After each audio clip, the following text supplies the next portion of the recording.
special call meeting to order. Councilman Youngblood, would you mind giving us your invocation? Thank you. Father, thank you for this gathering and the opportunity for us to be here, Lord. And thank you, Father, that we live in a country where we can gather and assemble to conduct the business in a democratic way. And Father, please show your favor on our city and be with all of us as leaders, Lord, and help us to do the right thing, Lord. And please choose our steps, Father, and guide and direct us.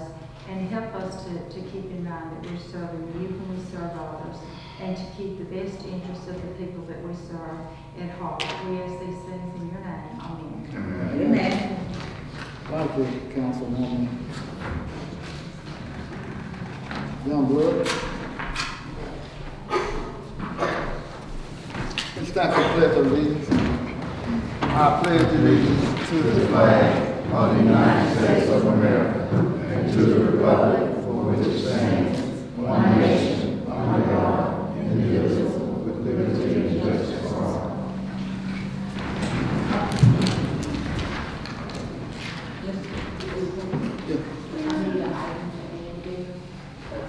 Hold on, let's get the roll call. President Bowie. Present. Councilman Boling. Councilwoman Youngblood. Here. Councilwoman Jackson. Councilwoman Benjamin. Councilman Randolph. Councilman LaShore. Here. Councilwoman Thomas. Present. Councilman Johnson. Here. Okay, as stated before, we do have a quorum. At this time, the chair will entertain a motion to approve the agenda. You say you need an item added, Councilwoman? Yes, sir. What item is that? Dealing with public safety.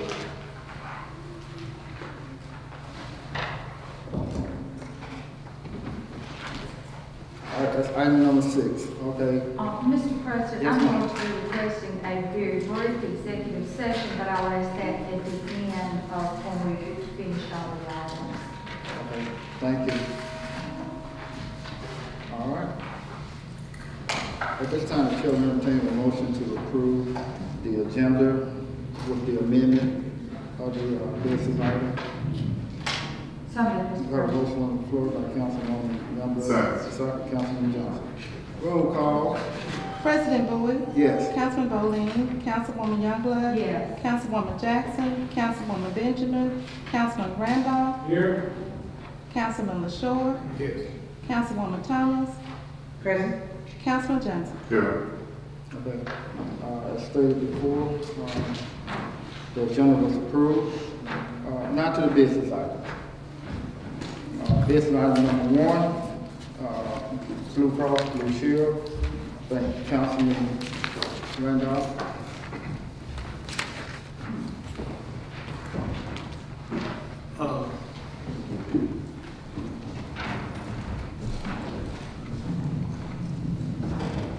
I think Ms. Pauline got something for us.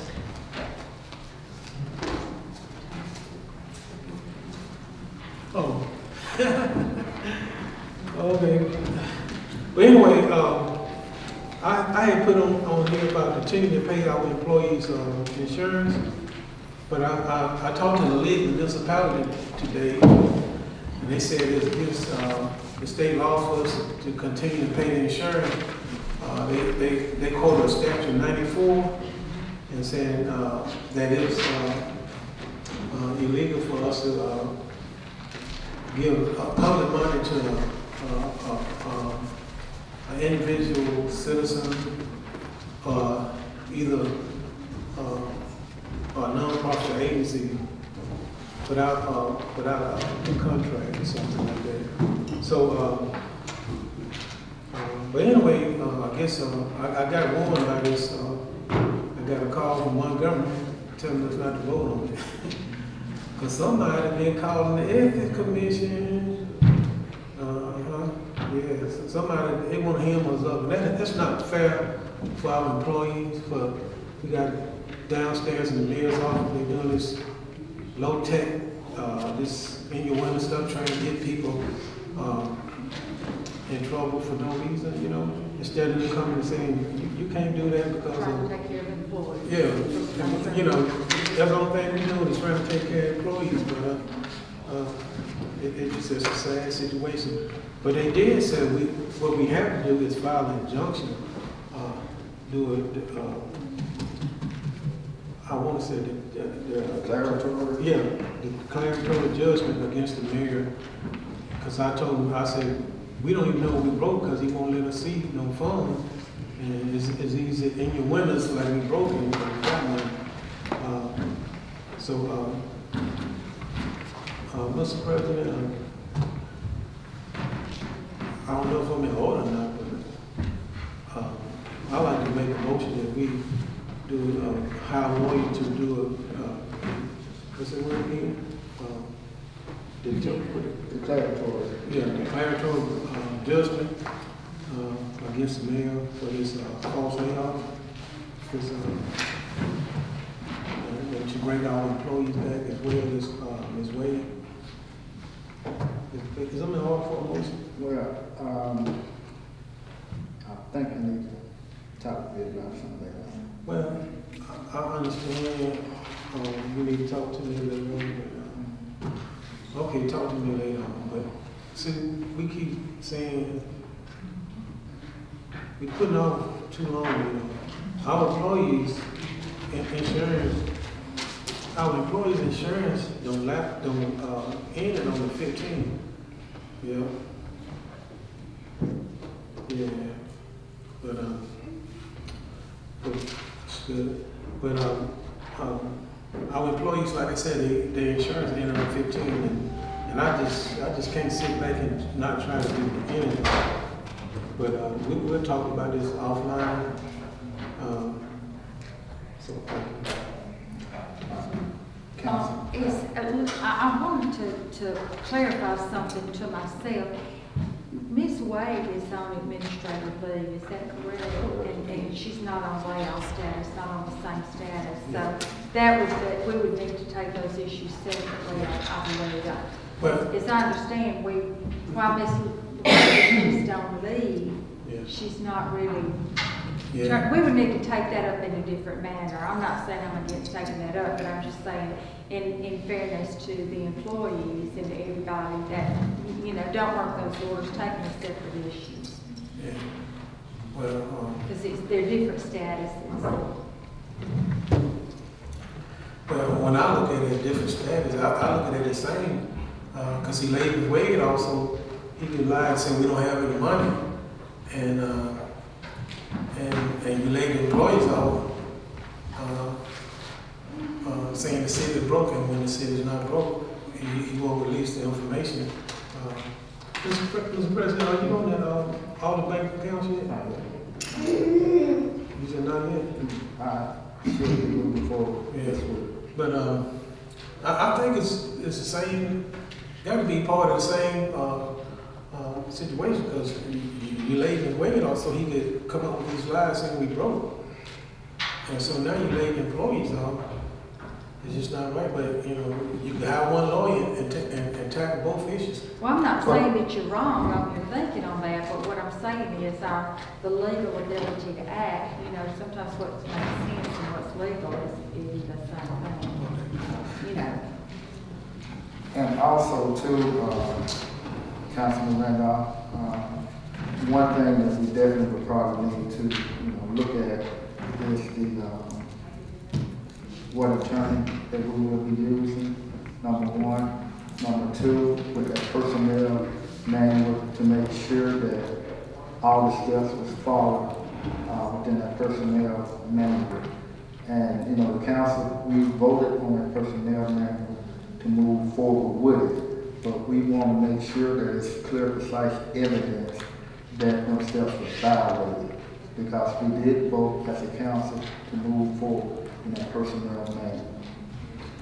Mr. President, when I was the chair of public safety, I had a gentleman come from the courthouse about the 911. I think we had over them like $80,000. One of the vendors, I think you the chairman now of public safety.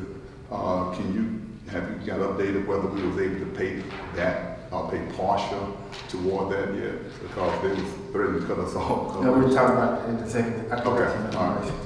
Because if we got money, we need to pay that bill. Councilman Stewart. Yeah, I need to know, Mr. President, what is it about monies that we don't understand after hearing the glaring report Tuesday night? It is a fact we're 26 days operation. It is a fact our general fund is taking a hit. It is a fact we do not have the money to do the things some of us want done. We just don't have it. I just don't understand where is this money that some of my colleagues think that we have. Where is it? Please identify it. All right. Any other questions, comments? Councilwoman Thomas? Mr. President, since Ms. Wade been gone, we get a monthly report on the finance situation status of what is being paid out and what is being, we haven't received one. So I'm saying, are we gonna receive one this, the next council meeting that we meet? Because we have not had a report from our finance office.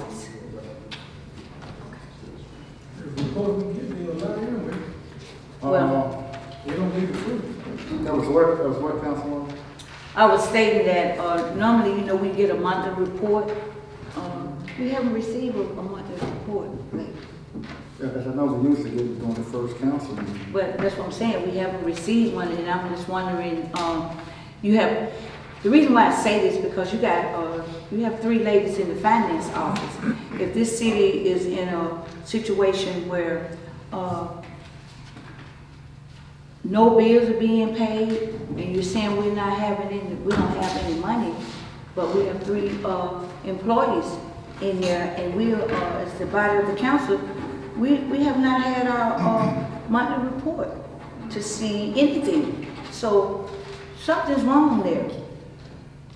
Mr. President, Councilman Chu. I think we asked for a similar report from the finance office that we received on October 23rd. We're almost a month out. And in that report, Mr. President, they gave us some information about our finances. An example, total expenses that was due by the 31st was $1,570,572.01. At the same time, in our general fund, which pays payroll and bills, we only had $2,000 in the bank. However, we was expecting, on October 31st, that doesn't mean we're gonna get it. That's projected revenue, $824,679.85. That still left us $755,893.16 short in paying bills and meeting future payroll. So I think we need to ask for an update as to where is our financial situation, particularly our general fund, which is the base of operating the city. And if those numbers are about the same, then we're still in perilous times. Is that the information that 4,000 pages that we sent via email? This Okay, information always got. Okay, I thought. It showed bi-weekly expenses that was due October the 19th, $76,677. Weekly payroll, $18,000. Monthly payroll, $25,000. Bi-weekly payroll, $340,000. Along with purchase orders during that same period, $288,000. That's bills. $301.27. And accounts payable invoices, $822,593.13. Once again, those are bills that we have incurred or have not paid, which total to $1,570,572, with general funds $2,000. Councilwoman Thomas, then Councilwoman Lynn. Okay. You made a statement, that's why I'm going to read off the sheet that we possibly had before, possibly 2 weeks ago, with the way the city financed the situation that we were in. And I'm quite sure in that period of time that out of that office, that finance office, money has been coming in, and I'm quite sure that some bills have been paid. I asked for an update, Mr. President. I asked for a record. Apparently you didn't hear what I said. Oh, I heard exactly. An update as to where we are now as it relates to this October 23rd document. Go ahead. Mr. President, my colleague might not understand me, which I have a voice to speak to now. I made the statement. He reads this paper that we have. We all have this note, and he tells us that what we owe, quite naturally, we know what was given to us. But in that a period of 2 weeks from the prior of that paper, like I said, we have 3 finance young ladies in there. And I'm quite sure that some bills have been paid because we have people been bringing in tax money. We have business been paying their tax. And I understand where he's coming from. But when you don't see it on the paper, and the council have been asking for the finance department, which the managed finance department, to come before this body and give us a statement, you're speaking the same thing that we have spoke several times, and we have not gotten anywhere. So I assume that we are speaking it again. And we'll see where we're at. Councilwoman, I left that particular document at home. I took it home that night. But Mr. President, we received, thank you. We received an email from Mr. Julian McPhillips with attachments to it that we are still paying some people that we had defunded, some positions that we had defunded. I'm looking at the attachments to them. Are there any other that we know of that we are still paying? And is that legal or illegal? We're still paying, and he didn't just state this. He sent check stubs. I don't know what check stubs are supposed to look like compared to the original pay and these check stubs that I'm looking at in the email that Attorney McPhillips sent to us, all of us. But there goes some money there as well. And I don't think it's on here. I'm looking. Yeah, this is not a detailed one. I'm trying to see if those, did we vote to continue to pay those positions that we defunded?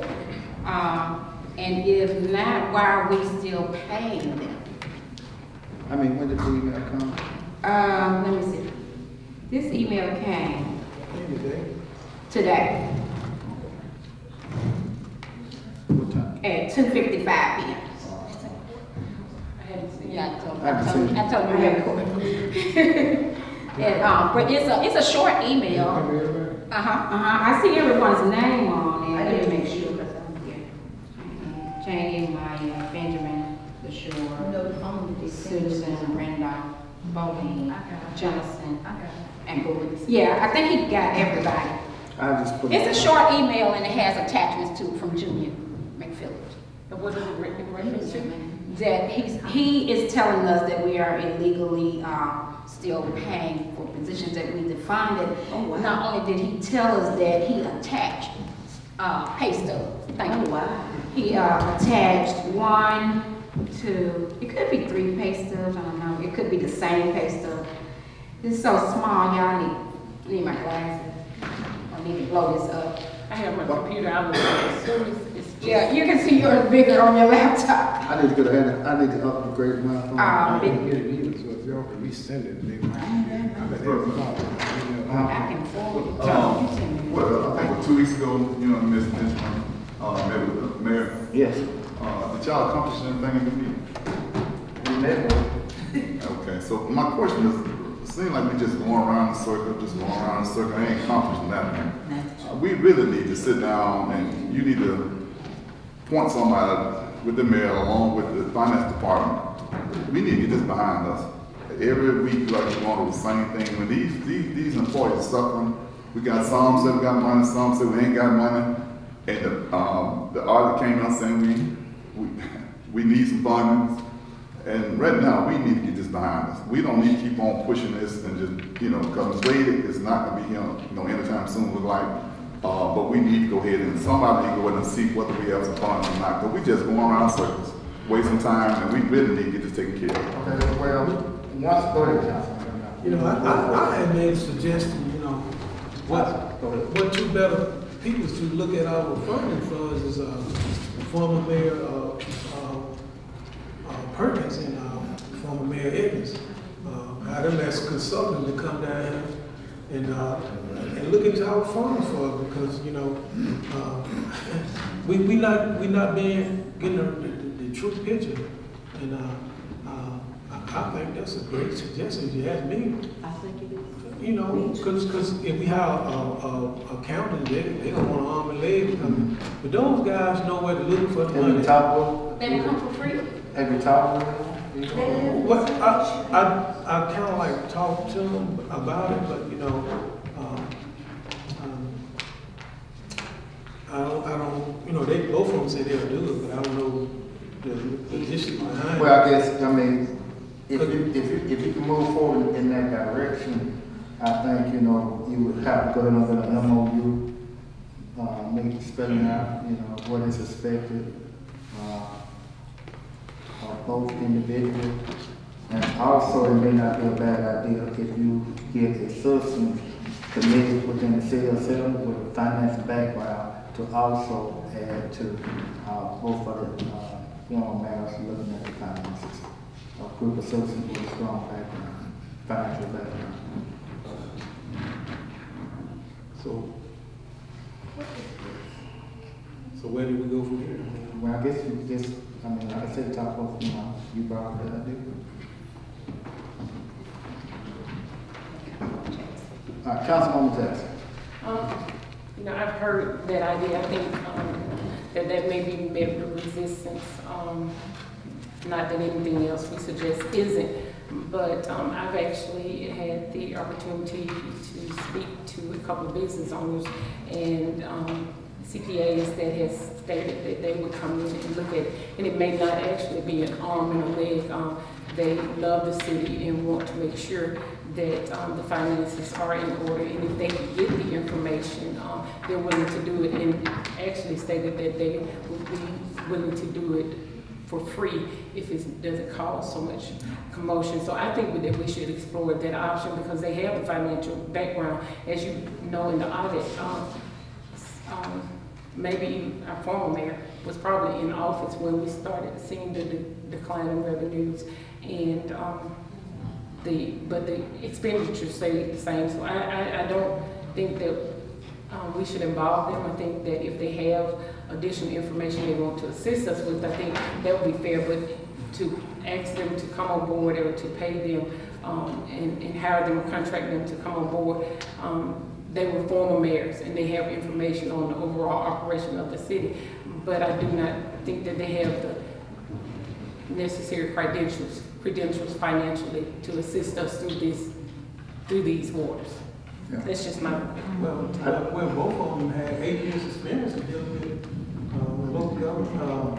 You got Mayor Belton been down there for 18 months, and he just turned the city into a shambles. But do you feel that Mayor Belton gonna be upset because we bring 2 former mayors in to look at our books? And because what I'm saying, this man, his office is raucous, man.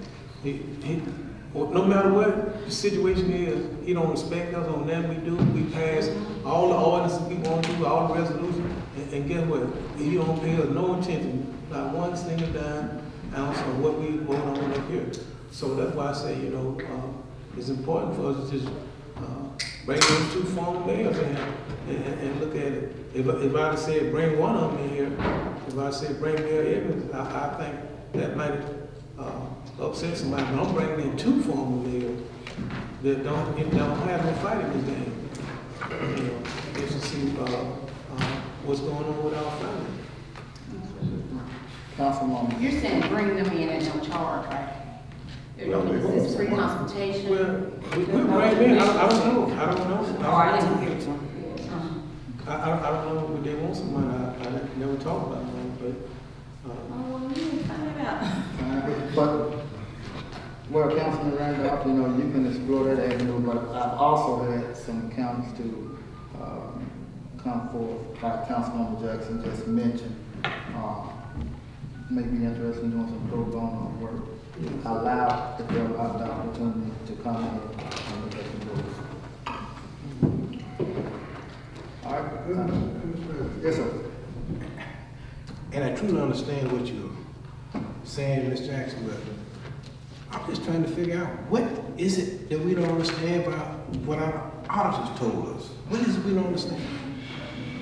I mean, are we implying that we don't believe what he spelled out to us? Are we saying that we need a second opinion? I mean, just what are we saying? No, I think basically what we're saying is whenever you do an audit, there's a certain segment that they look at. They don't look at the totality of the finances, you know, certain areas that they look at. I know one concern that I know they kept, you know, reiterating was a internal control. That was one thing that I definitely knew that there was some concerns with the council. Number two, when you're looking at a declining sales, declining revenue stream, you know, of course, I mean, that's not osmosis because, you know, we're losing business, and that's declining sales tax that we're losing because of the business. So that's one reason why, you know, it could be the decline. Are these people with these expertise, are they moving toward a business on it? And if that's the case, then I'm all for that. Other than coming back trying to restate and tell me what we paid an audit firm over $200,000. Come on now, if they're gonna go beyond the standard auditing and they're gonna be doing some forensic auditing, then bring them on board. Other than that, you know, I mean. Councilwoman Jackson. First, let me say that was my suggestion based on the information that you gave, seeing if we could contract with two formal layers. I suggested that I'd spoken with CPAs and that they were knowledgeable of the finances, and if we were going to go in any direction, that's the direction that we need to go in. In response to Councilman LaSure's question, if we have someone that is willing to come in for free to give us that same information, give us additional information, and give us a manner in which we can navigate these waters, we should all be thankful. Because I'm sure that I don't have a financial background in any information, be it the same information, different information, additional information, and or information that could assist me in any way. I would be just thankful for. So I would hope that this council would look into business owners that have an invested interest in the city of Selma and the well-being of the city as a whole, and that they would consider allowing them to come in. Actually, at this point, we don't have any doubt. I believe what the auditors state. I believe that we're in a time of crunch. I believe that there are some significant hurdles that we need to overcome. However, I do not like that this administration impedes our potential for overcoming those because we can't get information. Yes, there's $1 million that may have been saved on paper, but that's going to calculate on paper and in the community at some point. And if we had the financial documents of what we're spending every month, what we're saving every month, we'll be able to forecast how that would look at the end of the year, at the end of the quarter, how much being saved. But we can't do anything without any information.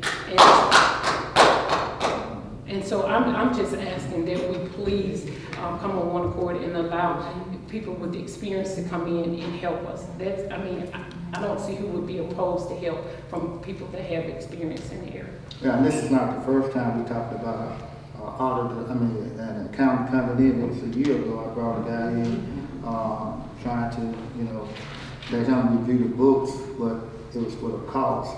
So if we can probably move forward with some some accountants that may want to come in and approve the books, that's something that we definitely probably need to move in that direction. And also prior to, I think, the group that we select, they need to come before the council, let the council lead them with any questions that they may have, move forward with move forward We from need to do that right away, Mr. President. there. Go ahead, My Councilman. suggestion, Mr. President, is that you try to meet with the mayor to see if this is another progress or that he would stonewall or impede, because what we don't want to do is waste our business owners' time. If they're willing to donate their time and give back to the city, we don't need it wasted by having them come and not being provided the information. So see if we could meet with the mayor and make sure this is something that is possible, because he's over day-to-day operations, and if they get in and try to look at it and he stops them, we're still at the same position. I would hate that that might occur, but that's a real possibility, and so we need to explore prior to bringing them in. That's a realization. So, Mr. President, if this do happen and the mayor do approve this, and once we'll do come in here and say that we're in financial problem, can we move forward? Can we move forward doing what we need to do? We need new revenues or whatever we need to do, because we need to move forward with this. We need to get these workers back to work. We need to do whatever it takes to pay these vendors. Good suggestion, I have no problem. I agree. Let's meet with the mayor with this and see what he approve of that. If the volunteers want to come in and help us out, and just go ahead and let everybody be satisfied with what the paperwork's saying. I'm satisfied. I truly believe we in dire need for some fun. But again, we need to make sure everybody on the same on board. Currently, we're in limbo now. Right, so we need to do something. We need to do something. We don't need to keep on stalling. So if this can happen, Councilman Jackson, let's make it happen. I mean, but again, Mr. President, please move forward, get with the mayor, and see if this can happen. If it is, we need to take it serious and let's move forward. Because we don't need to keep every week with the same thing. Okay, Mr. President. Councilman. When your auditors give you a report that you only have 26 operational days, when it's basically any city needs at least 90. And he also indicated that those 26 days are rapidly decreasing, meaning less than 26. That was 2 years ago. We're in a financial crisis here in the city of Selma. And what happened to our employees, I mean, that really was just something that really hit me hard. But running the city as a business, I understand what happened. You cannot work people and not able to pay them. And for our general fund to be not as plentiful as we all would like for it to be, I can understand why this layoff took place. But the real facts is, it ain't gonna get no better. The real facts is, we got to start doing things out of things that we haven't been done before. Because if we continue to do the same old thing, we're gonna get the same results, and that's nothing. So once again, I'm hoping and praying that the mayor would be receptive to allowing these CPAs to come in and to look at our books and to reaffirm what our auditors told us, that we're in financial destitute up here. And hopefully, they will be able to discover, maybe not good terminology, some ways that will be helpful to us as a council person, as a council people, and the administration and running of the city, so that we can move out of this financial ditch that we're in. Truth of the matter is, we're in trouble and we need to acknowledge it. All right. Thank you, Councilman. So, hold on. We got Councilwoman Jackson, Councilwoman Thomas, then Councilman Randolph, and then we'll go to business item number 2. Councilwoman Jackson, Councilwoman Thomas. Yes, what he just said, when we with the auditor broke down and told us where our breakdown was. When we said in diligent, where the money was being used in doing things that we could have had that money. So, like you said, we need to start doing, that was the purpose of them doing the audit, to show us how we had went over and where we had used our money in some areas that we didn't. He took the courtesy of the time to show us where we can improve our city and use another direction to go into. Councilman Randolph. Well, I was just going to say, I stated it before, I didn't hear the auditor say we was broke. I heard the auditor say we was having decline in revenue. Because I asked him, I said, so we broke. He said, you got to have money because we did audit. So my colleague over there, he just, It was 2016, 2017. Yeah, that's a year ago. Yeah. You're the only somebody. Hold on, Councilman. You're the only somebody. Councilman, sure. Well, I'm gonna change it from broke to we in trouble then, how about that? We in trouble. How you can tell somebody you're in trouble and you won't let them see the financial statement, the document, the true picture? You know, but the auditor did say we had a decline in revenue, you know. And it's been declining every year since, for the last 20 years probably. Revenue been declining because we keep losing business. So, but before I laid my employees off, I think I would have made some cuts somewhere. And nobody has, we hadn't said anything about all the contract service we getting out to people, you know. I think we should take a serious look at that, you know. But it just amazes me how you can lay people off and don't make any outside free money, money that people get for free. I call it free money, but I know some of the entities that get money for a good cause, don't get me wrong, it's a good cause, but I think I would took a look at that before I would have laid off employees and affect people's lives. I met a lady today, she in Winn Dixie. She married and her husband's the only one working, and she was diabetic just like I am, on insulin. And she said 15 was the last day that she could get insulin. So I went out in Dixie, man. I went in my car and sat in my car and cried, man. I'm telling you, it bothered me so for a lady to tell me she don't know how she's gonna continue to live because her husband can't afford her insulin. But you know, we as council people, we keep voting on stuff, talking about going to talk to the mayor. The mayor is unstable. He need to be committed.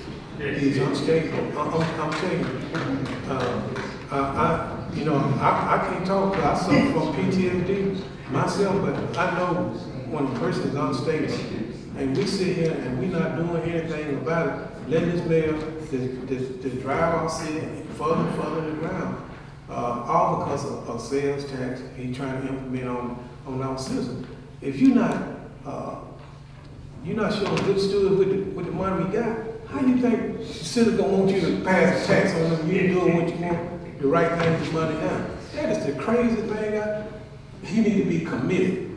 I'm telling you, y'all can sit up here and be quiet all you want, but I know y'all be saying at home, that man is off the rockers. I know he's all except one or two of y'all, but I guarantee you when y'all get home, you talk, you say, hey, that man is crazy for laying all these people off and then won't show the revenue that we broke. How you gonna lay somebody off and you can't, you won't release no documents? Councilwoman Jackson been trying to get these documents, different documents for the loan.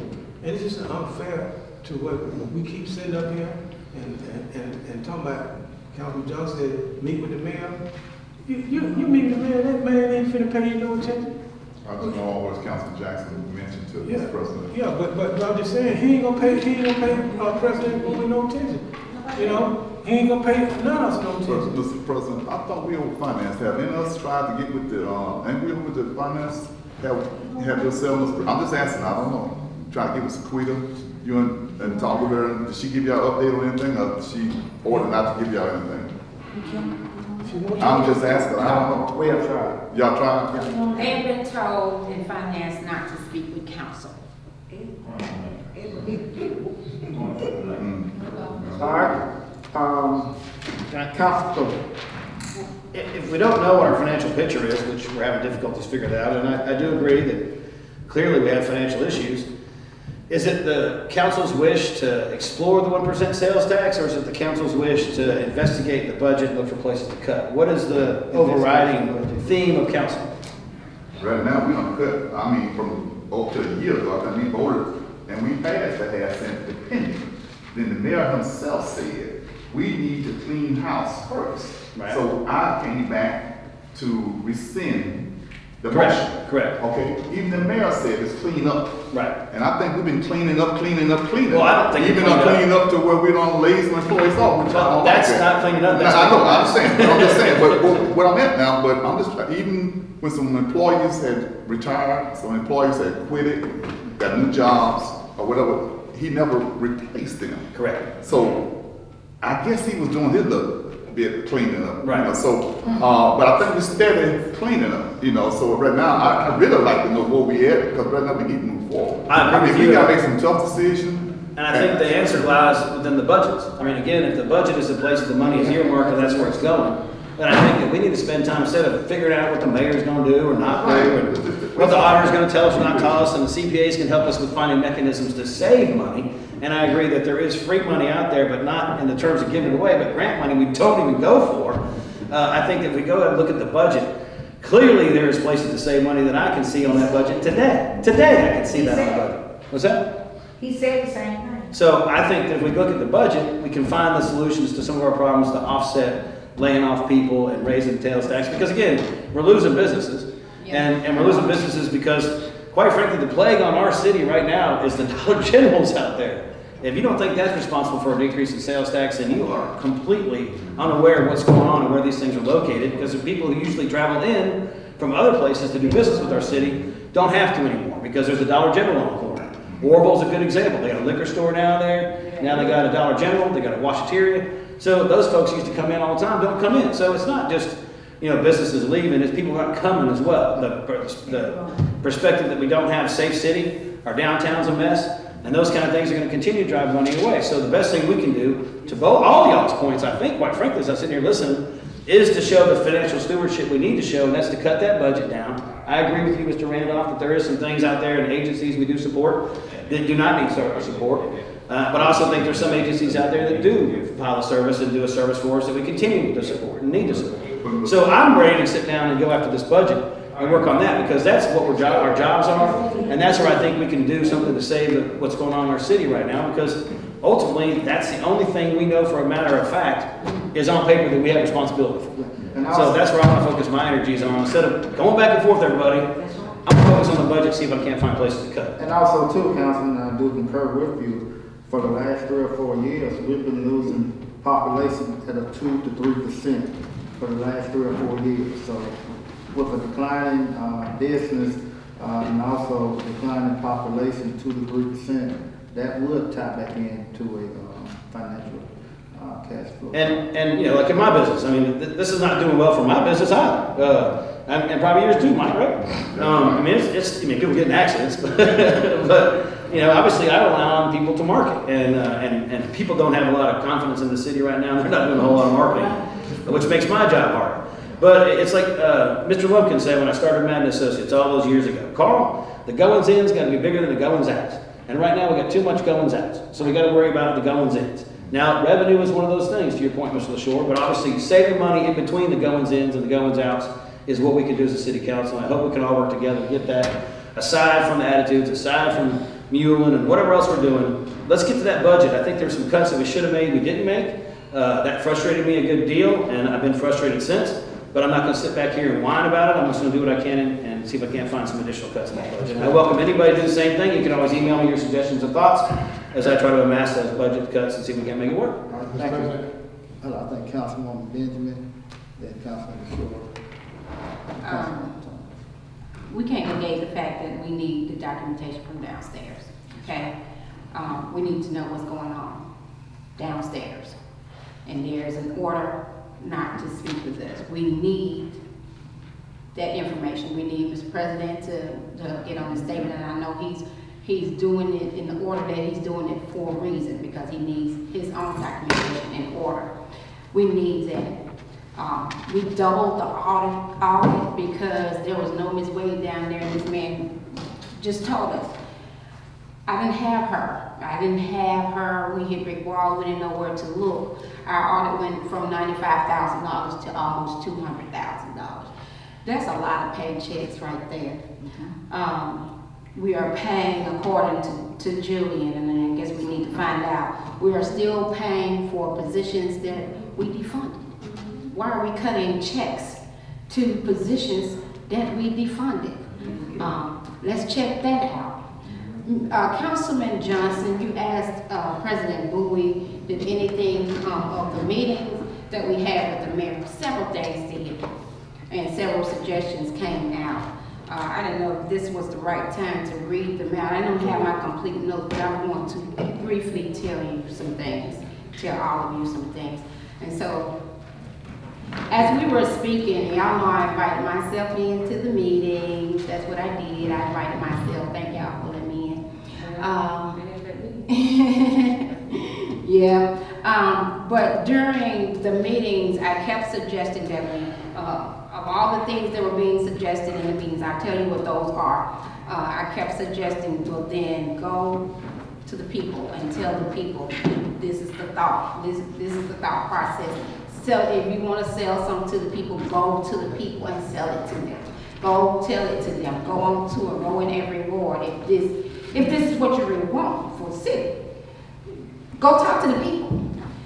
And so there were about three main, I don't call them options. I will call them suggestions that came from the meeting. Three main ones. And I was sitting here jotting them down because my notes are not with me. But one suggestion was the increase, well, y'all already know this, but I'm going to say it again because, you know, just make you put it up. Sales tax, increase in sales tax and ad valorem tax as a package.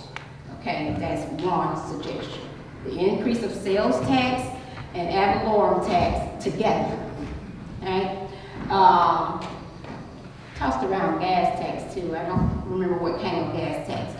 The other suggestion that was tossed around, the mayor had started talking about annexation, and I had to tell them that I already had an annexation meeting of the 80 corridor. Some council members were there, and I told them the sentiment of those who attended, and I told them the process that Senator Sanders had given me. You know, one elector, there's a certain number of people that it takes to say yay or nay. And so from that became the annexation of all 4 corridors. That was option, well not suggestion 2, was the annexation of property. You all know that at Councilman Johnson's meeting, someone alluded to the fact that across the river they wanted to annex into Selma. That appeared to me not to be the case when I brought them together. I brought them together here in the council chamber. That appeared not to be the case. And so out of the meeting with the mayor became the annexation, because it was something the citizens said, the annexation to stop at the light. Cross the bridge and stop at the light. The annexation going the Pratt way, I think that's 14, to stop at the hotel.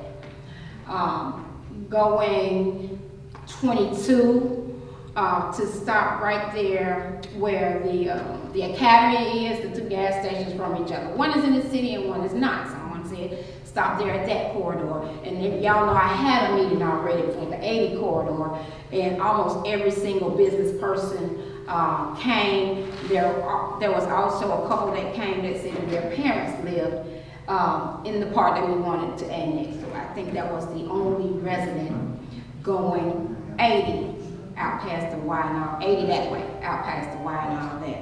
I think that's all 4 of them. So that was suggestion 2, the annexation in of the 4 corridors, right? So also during discussion, we discovered that $400,000 annually was being paid to an entity because of something the council did in 1982, and no one ever said stop it.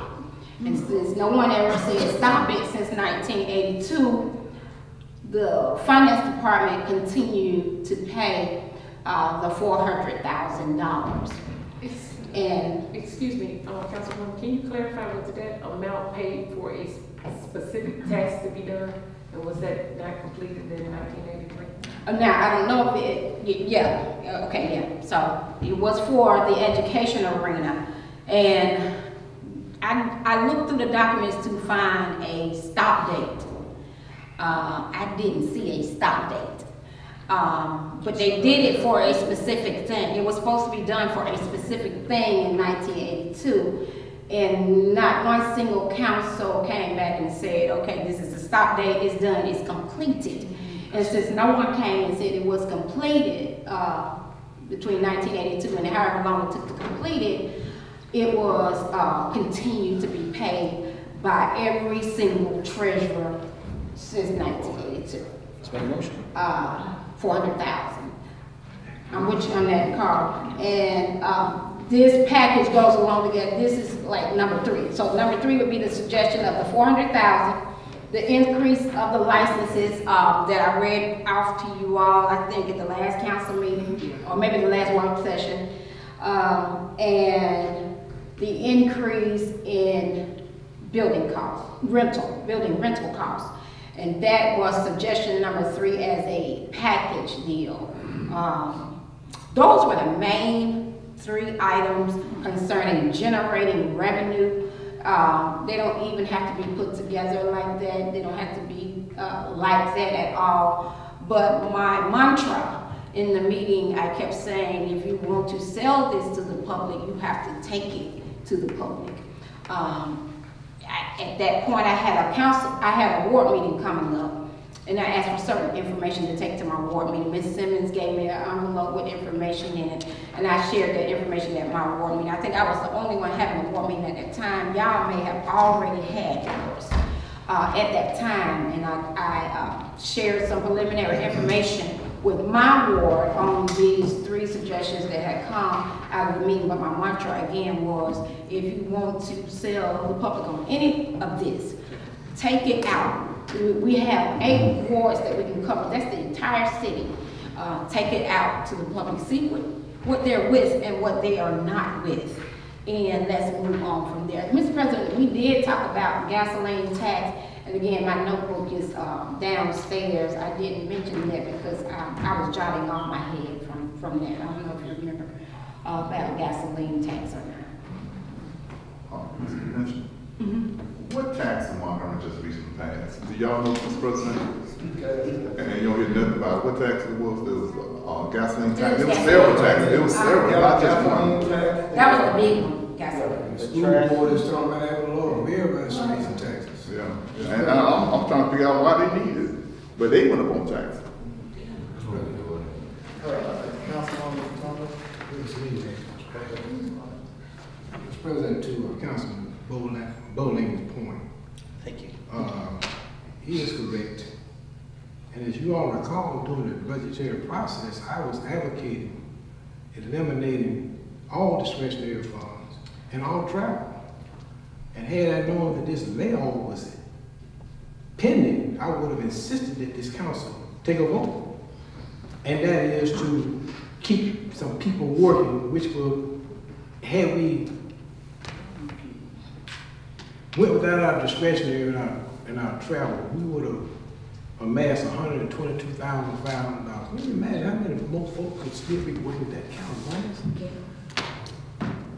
And of course, it ain't too late. We still can give up our discretionary and our travel and bring some, for those who haven't traveled, and bring some people back to work. And I'm gonna ask Mr. President that be put on the agenda, that the council give up all of their discretionary, all of their travel, those who haven't traveled, and that money be directed to bring some people back to work, even though it might be for a very short time, but at least they're back on the payroll. And I would hope and pray that this council do look at additional cuts, Mr. Councilman Bowling, and I think that those cuts can be found. But you gotta have the courage to do it. Yeah. You cannot be selfish up here. You gotta do things that's gonna be in the best interest of we the people. I agree. And this discretionary is gonna take funds from other entities. Some people is gonna have to go without. But look at the greater portion of this picture of who we have. So our employees can go. And at least we can bring some of these employees. It may be for a month, it may be for 2 months, but if we give up our discretionary and our travel for those who haven't traveled, then maybe we can bring some people back to work. Senator Phones. Councilwoman Jackson. So I'm a little confused. So we took discretionary, if I recall, was $10,000. Yeah. I thought we took at least 5,000. We Gave it did. to I was public taking- safety. I did, I was hoping to take it all. Yes, sir, I recall. So we took 5,000 to give it to public safety. So we have 5,000 remaining. And if I recall, that was like 45,000. Is my math correct? 5 times 9, 45? I thought we had 10,000. No, we've already cut 5. We We only have 45 left. Oh, so we have 5 left then, right? We have 5 left. You That's said what I'm saying. 45 is what I was saying. 45,000. Nine With the times. 9 Oh, okay, I'm with you now. Okay, I thought you were like, what, $500 per person? No. I'm with you. Okay, go ahead. Ten So- with the math. So, if we're looking to cut that, I'm well with cutting that because, there's not anything that we could do without employees being there. So everything that I've sent in is not being done anyway. Yeah. And so, I mean, so the extra 5,000, 45,000, I mean, who is it going to put in place? It may pay one invoice, but I would suggest that, like some of the invoices that were paid in November the 14th, 2018, for $445 to create a leave request return form. I would have created that for someone for free. Also, like 5/15/2018 for $15,400 for repairs. That was May of this year. I would like to know what building they repaired, because if this was looming and we were already in budget time, then I would have hoped that that would have been put off so we could have looked at some things. Let me share with you all some things that were done just at the end of the year here on 9/28/18 for Share the 50. filters too, for those who were absent. How much it cost to change the filter? Okay, this was 9/28/2018, so we were definitely in the perils of 2 weeks later, a financial crisis. We have another building repair for $5,194. That should come before the council. I don't remember that coming before the council. But if we were in these crises and things could not have gotten paid, why did these get through? So I think that to Councilman Bolin's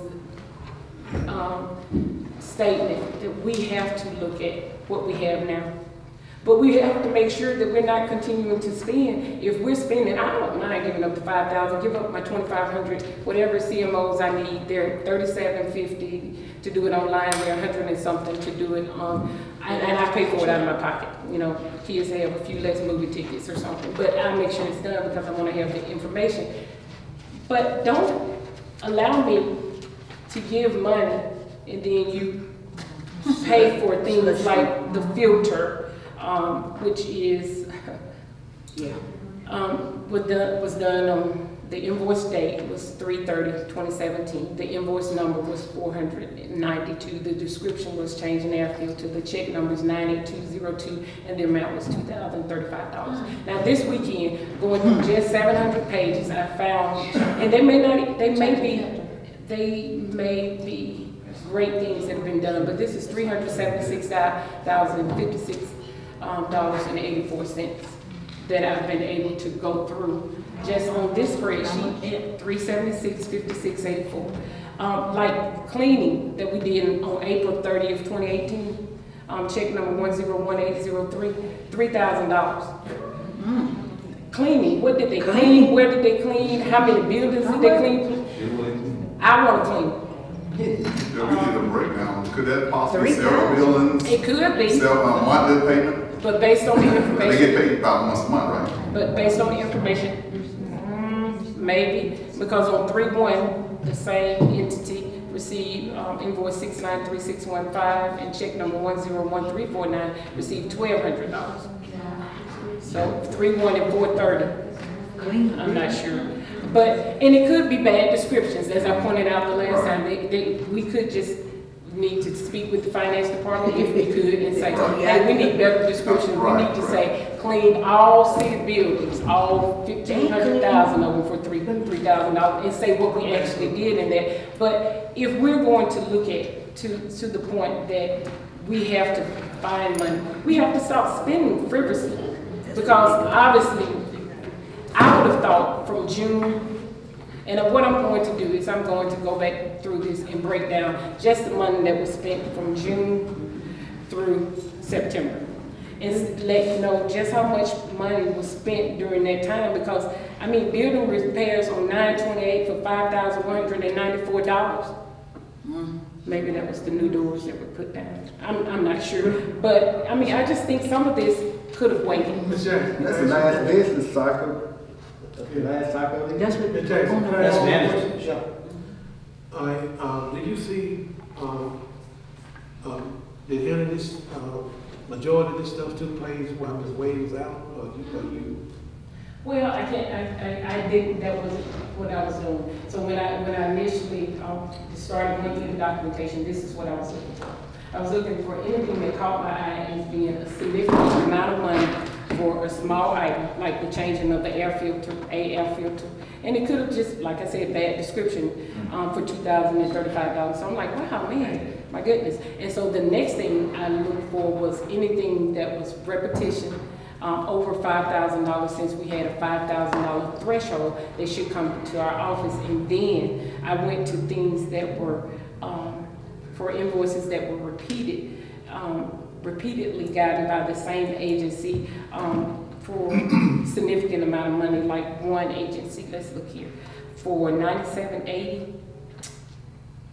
Let me see, I want to quote it right, don't get me, $9,850. So invoice 99532, and I won't give that description at this time, and the check number 98834 for $9,850, and then that was 5/30 of this year, 5/30/18, and then 6/15/18. We have the same description and a different check for the same amount. During the crisis, Councilwoman? I 5/30/2018, 6/15/2018. So it wasn't that bad. I want to question about that filter, Mr. President, and I was informed that, and you're correct, it's the description.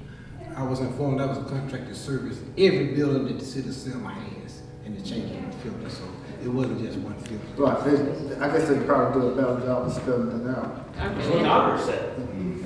Right, description. So, but let me preference that statement with there was every air filter, because we have another company that is actually known for air conditioner, or I should say, that I've seen around town and that actually have air conditioning in their name. They came back 2 weeks later and they said they changed multiple filters. Yeah. So, and it was for a lesser amount. So if they changed every filter for the 2035, then why did the other company, and I'll tell you what day, so this was 3/30/2017. Let me go and look through the notes and tell you what day that they came in after this. 3/30, 2017. 2018. And so let me open up, because I didn't even put them down, because it was, I didn't put this agency down because it was several that were changed.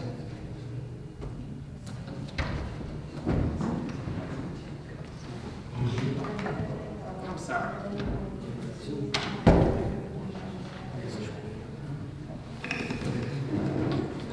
While she's doing that, Mr. President, if by any chance, I'm with Councilman Shore and Councilman Bowling, I'm willing to give up my $7,500 to the employees to help toward the employee. I'm not sure how much that will come up to be, because during the winter months we don't have a lot going on. And I can recall in the last administration where we did got some revenue in, and Mayor Evans was able to give each council person, I think it was $5,000 to $6,000 to put back into the discretionary. So if we can get some revenues to come in that we may possibly, just saying, listen, if we can get it put back into our account, but we won't be holding on to it, but if it did come up, but we got some revenue coming in, we can do that. But right now, I have no problem giving up my $7,500.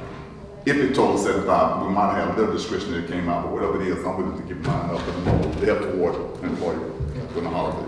Also, That's what Also, Mr. President, let's take one step further. My heart aches because these employees have lost their jobs. Why don't we begin January the 1st for 1 year, give up our salaries? Give up our $15,000 salaries to ensure a number of our laid off employees come back to work. If we are so concerned about these employees, let's make that sacrifice. And I I'm have willing no to do problem that. with sure. Let's do that. And also too, while we looking at the salaries, giving up the salaries, I think we need to also be more aggressive in our business license, making sure everyone have the correct business license, sales tax, gas tax, and also I the agree. tobacco tax. I agree. I have no problem. But to get these employees back to work immediately, that's long range, Mr. President, and we need to do that because these businesses that are delivering their taxes, they need to be front and center, and they need to remit their taxes to this city so that this city can maintain a new business and give quality services to we the people. But let's do something right now for our employees. Let's give up our all these, not our all these, you can't use all these for that. Let's give up our discretionary for those who have some. Let's give up our travel for those who haven't used it. Let's give up our salary for 1 year, and that will allow a number of our employees to come back to work for at least maybe 6 months, if not longer. So let's do this. And Mr. Hold up, Councilwoman Thomas, Councilwoman Benjamin, and Councilwoman Youngblood, we're gonna go to your business item on number 3. Before me. I think she, go ahead, Councilwoman. Go ahead. Oh, you want me to go first? Yeah, go ahead, go. Okay, so No, I knew you were first, but I was just saying Jackson was before me. Okay. I knew Thomas was I first. think, no, so it doesn't matter. no, Councilwoman Jackson, I think you need to finish up on something. Okay, well, Go he's, ahead. I was looking through here, and maybe I should have put the page number, because there's so many documents that you have to go through, but let's start with making sure that, because I've had an opportunity to open the email from Mr. Attorney McPhillips that we received showing a pay stub for, and I sent it to you. I got it. Okay, I sent it to you. And so showing that we have individuals that positions have been defunded that are still being paid. Before you ask me to give up any more of my discretionary, which I'm willing to give up, and my pay, which I work hard for, because I sat down so much on Saturday that I had carpal tunnel and my children didn't get out of the house, over 9 hours going through these and only got through 700 documents. Let's make sure that people that are not supposed to be paid are not paid. Let's start there, because when you have salaries that are defunded and you continue to pay them, I contacted the league. And I spoke with Tanae Frazier, and she said, if you voted in a legally convened meeting that this should not happen, then the mayor does not have the authority to do it. And if he continues, then he's liable for other actions. And the employees are liable civilly because they'll have to return their money. Yeah. And so that's where we need to begin. Because we can save, we can give up everything we want to, and if he chooses, to take the funds and pay them on something and not other than what we stated, that's what's going to be done. And without us having the documentation, we'll never know, because obviously I recall, and these state 10-1, check date range 10-1 to 10-31, I don't know who gave him these copies, but I thank him for providing them. I wish we could have gotten this information because I've asked for it several times, but I think that's where we should start. All right, Councilwoman Thomas. Yes. I listened to my colleagues making suggestions about we giving up our money, our salary, and we've been giving up. We give up our money, and we believe in standing with the workers. But for one thing, we must first get our in-house. In-house is number one to see why. And I have no. I'm not, if I give up my salary, I'll be giving up because I want to give it up, not because of my colleagues saying, give up your salary, because your salary is your salary. You have a choice.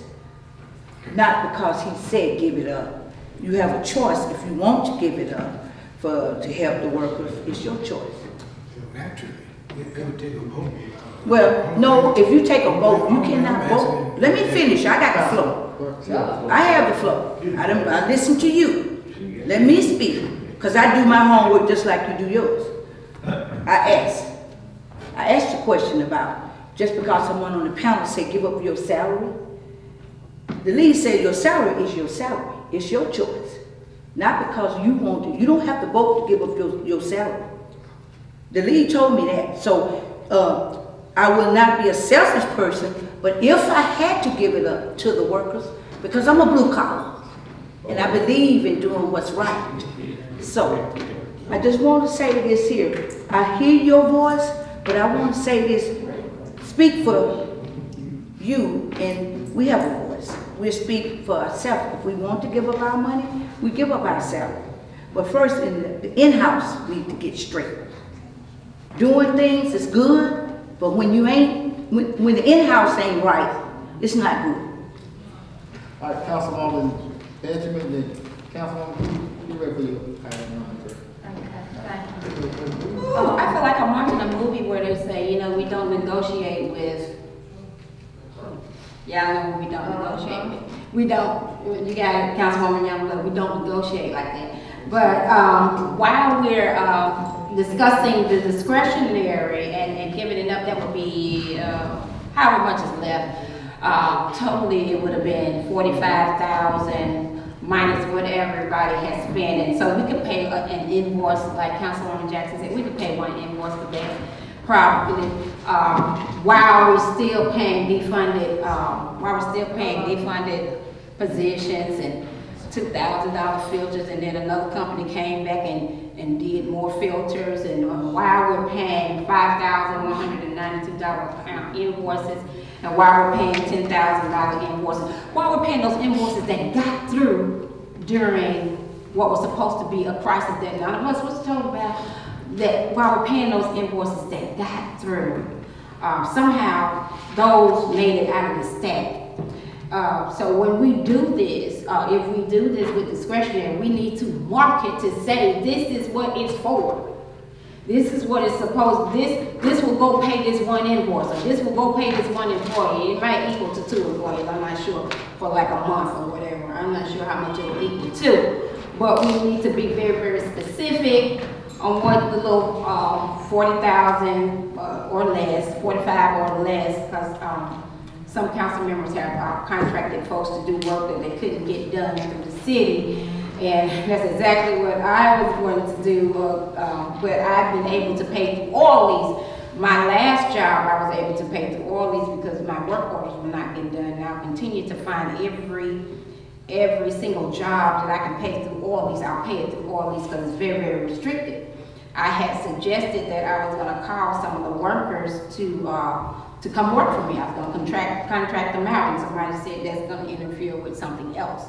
And so I'll find out what the legality of it is. I do want to contract some of the workers from Public Works to cover every pothole, every whatever they find in Ward 4. I'd like to pay them under contract, even if they have to go under a bonded contractor. So there was one of my things. So somebody told me to check out the legality of it, how it can be done, because I was told that a laid off worker was not actually a worker, and they could work how they pleased. And then somebody said, no, that's not true. So I have to find out how true that is. So while we're doing this, be sure that the man downstairs is going to take this money and do whatever you said, do with it. And if you send it down there and you don't bring the employees back, then what? Councilwoman Youngblood? Go ahead. Hold on, she's gonna go to a new item. You need to just follow?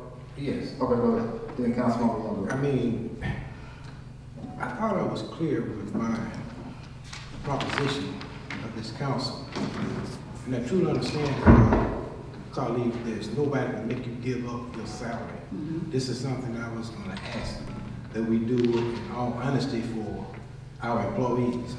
Now, one time that I mentioned that we give up all these travel to pay invoices, but to reinstate some of these laid off employees, that was my point. Other thing, Mr. President, if we want to be specific, then let's make sure we bring back our administrative assistant, because I'm gonna tell you, we need her. We can take some of these funds that we're gonna give up, or I keep on saying all these So we got a lot of money in all these. Yes. But it got to be specifically for restricted purposes. But those monies that we have control of, that is our salaries. And once again, it will have to be done, and everybody will have to do it, and it will have to be put to a vote. And if it don't pass unanimously, then it won't be done, because just my salary won't help, not nobody.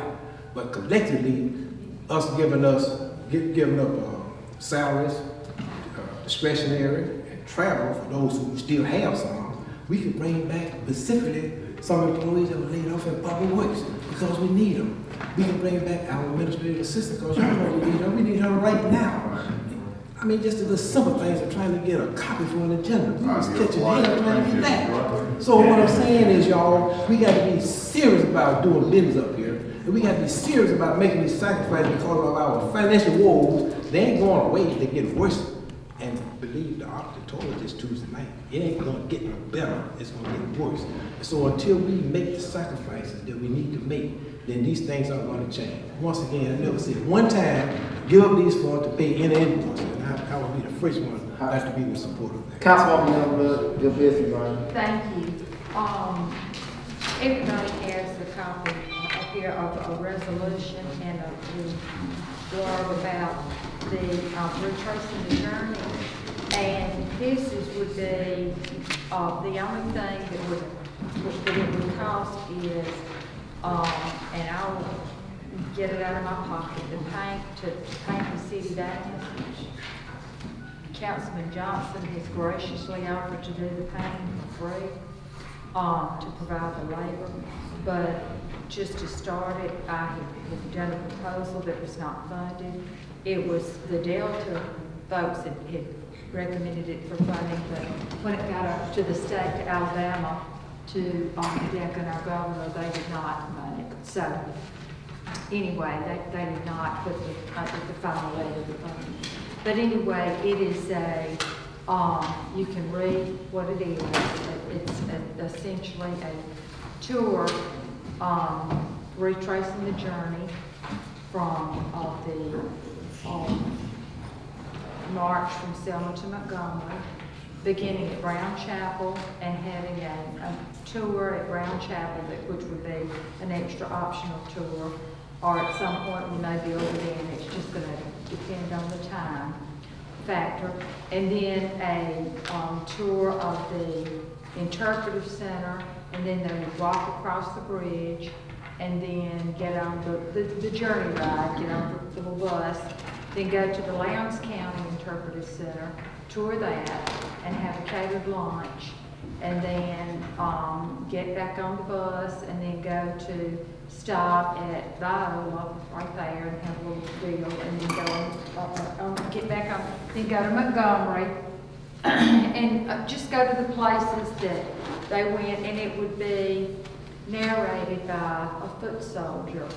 And the original foot soldiers who work with us would be able to train people as they, as they're aging out. As we all know, foot soldiers are aging out, and just like World War II veterans, we're beginning to lose them. They're getting old, and we're beginning to hear, or people like me are beginning to hear that their story's not right, or they really weren't there the whole time, or that's just something they've been told. So what we need to do is we need to make sure that authentic stories are being told, and that they're training the other people to tell the real stories, so that other people aren't coming in doing ego-driven things and telling stories the way they want to tell it, or putting the wrong spin on it. Also, there are just so many important facets of the Selma to Montgomery Trail, historic civil rights trail. We know that the spirituality was just such a big part of that, and they would stop and pray in certain places, and just so many important things that I don't even have a clue about. Most of y'all know much more about that than I do. But I think that that's just this is an important facet. It's important for people to know. The reason I know that is because I know how many people come here every day. And I can't believe that something like this hasn't already been done. And I can't believe we're not capitalizing on something. It's something that we would offer people and then we would get something back and we'd be able to build on it. So, anyway, I'm just putting that to you, and then we can build on this, just start with what we have, and then if we're able to add to it, when we have big tour groups, we could charter something from Norbert Neely for his charter service, get a big tour bus. It's copyrighted, the journey, retracing the journey ride, I trace the journey, all those things are part of this, and it belongs to the city of Selma. So, you know, we will have to affix, we have certain, you know, certain prices in mind, but we also have to meet with, there's a new mayor in Whitehall, and we need to meet with Mayor Strange. But I had talked with the old mayor sometime back of Whitehall, and I had spoken with Mayor Strange, but we haven't had the big, and Councilwoman Thomas knows the mayor in Whitehall, and that's her assignment. Have you? Mm-hmm. You told me to call you. Oh, great, okay. I called her and I told her. Okay, great. And I've spoken with the National Park Service, so everybody's on board with this and think it's a real good thing. So if we don't do this now, I've blamed it around, somebody else is going to, and be making money on it. Well, let me first off thank you for spearheading this, Councilwoman Youngblood, taking charge and moving forward with this. I think it would be a very worthwhile project, and I guess what you put the motion on the floor to move forward with the resolution. Right. Okay. Well, we have a motion on the floor to move forward with the resolution authorizing the city of Selma to establish a tourist program, reenacting the journey. We have a motion on the floor by Councilwoman Youngblood. Do we have a Second. Second, Councilman Johnson. Who's gonna run this? Well, it will operate out of the Welcome Center. We don't have a welcome center anymore, it's been closed. Well, we'll just have to reopen it. Or we'll have to, that's one of the things that we'll have to work out. Why don't we make a motion to move the welcome center to the Old Depot Museum before we do that? Well, you know, that is a real good idea. I move that we put the Welcome Center in the Old Depot Museum. I second that motion.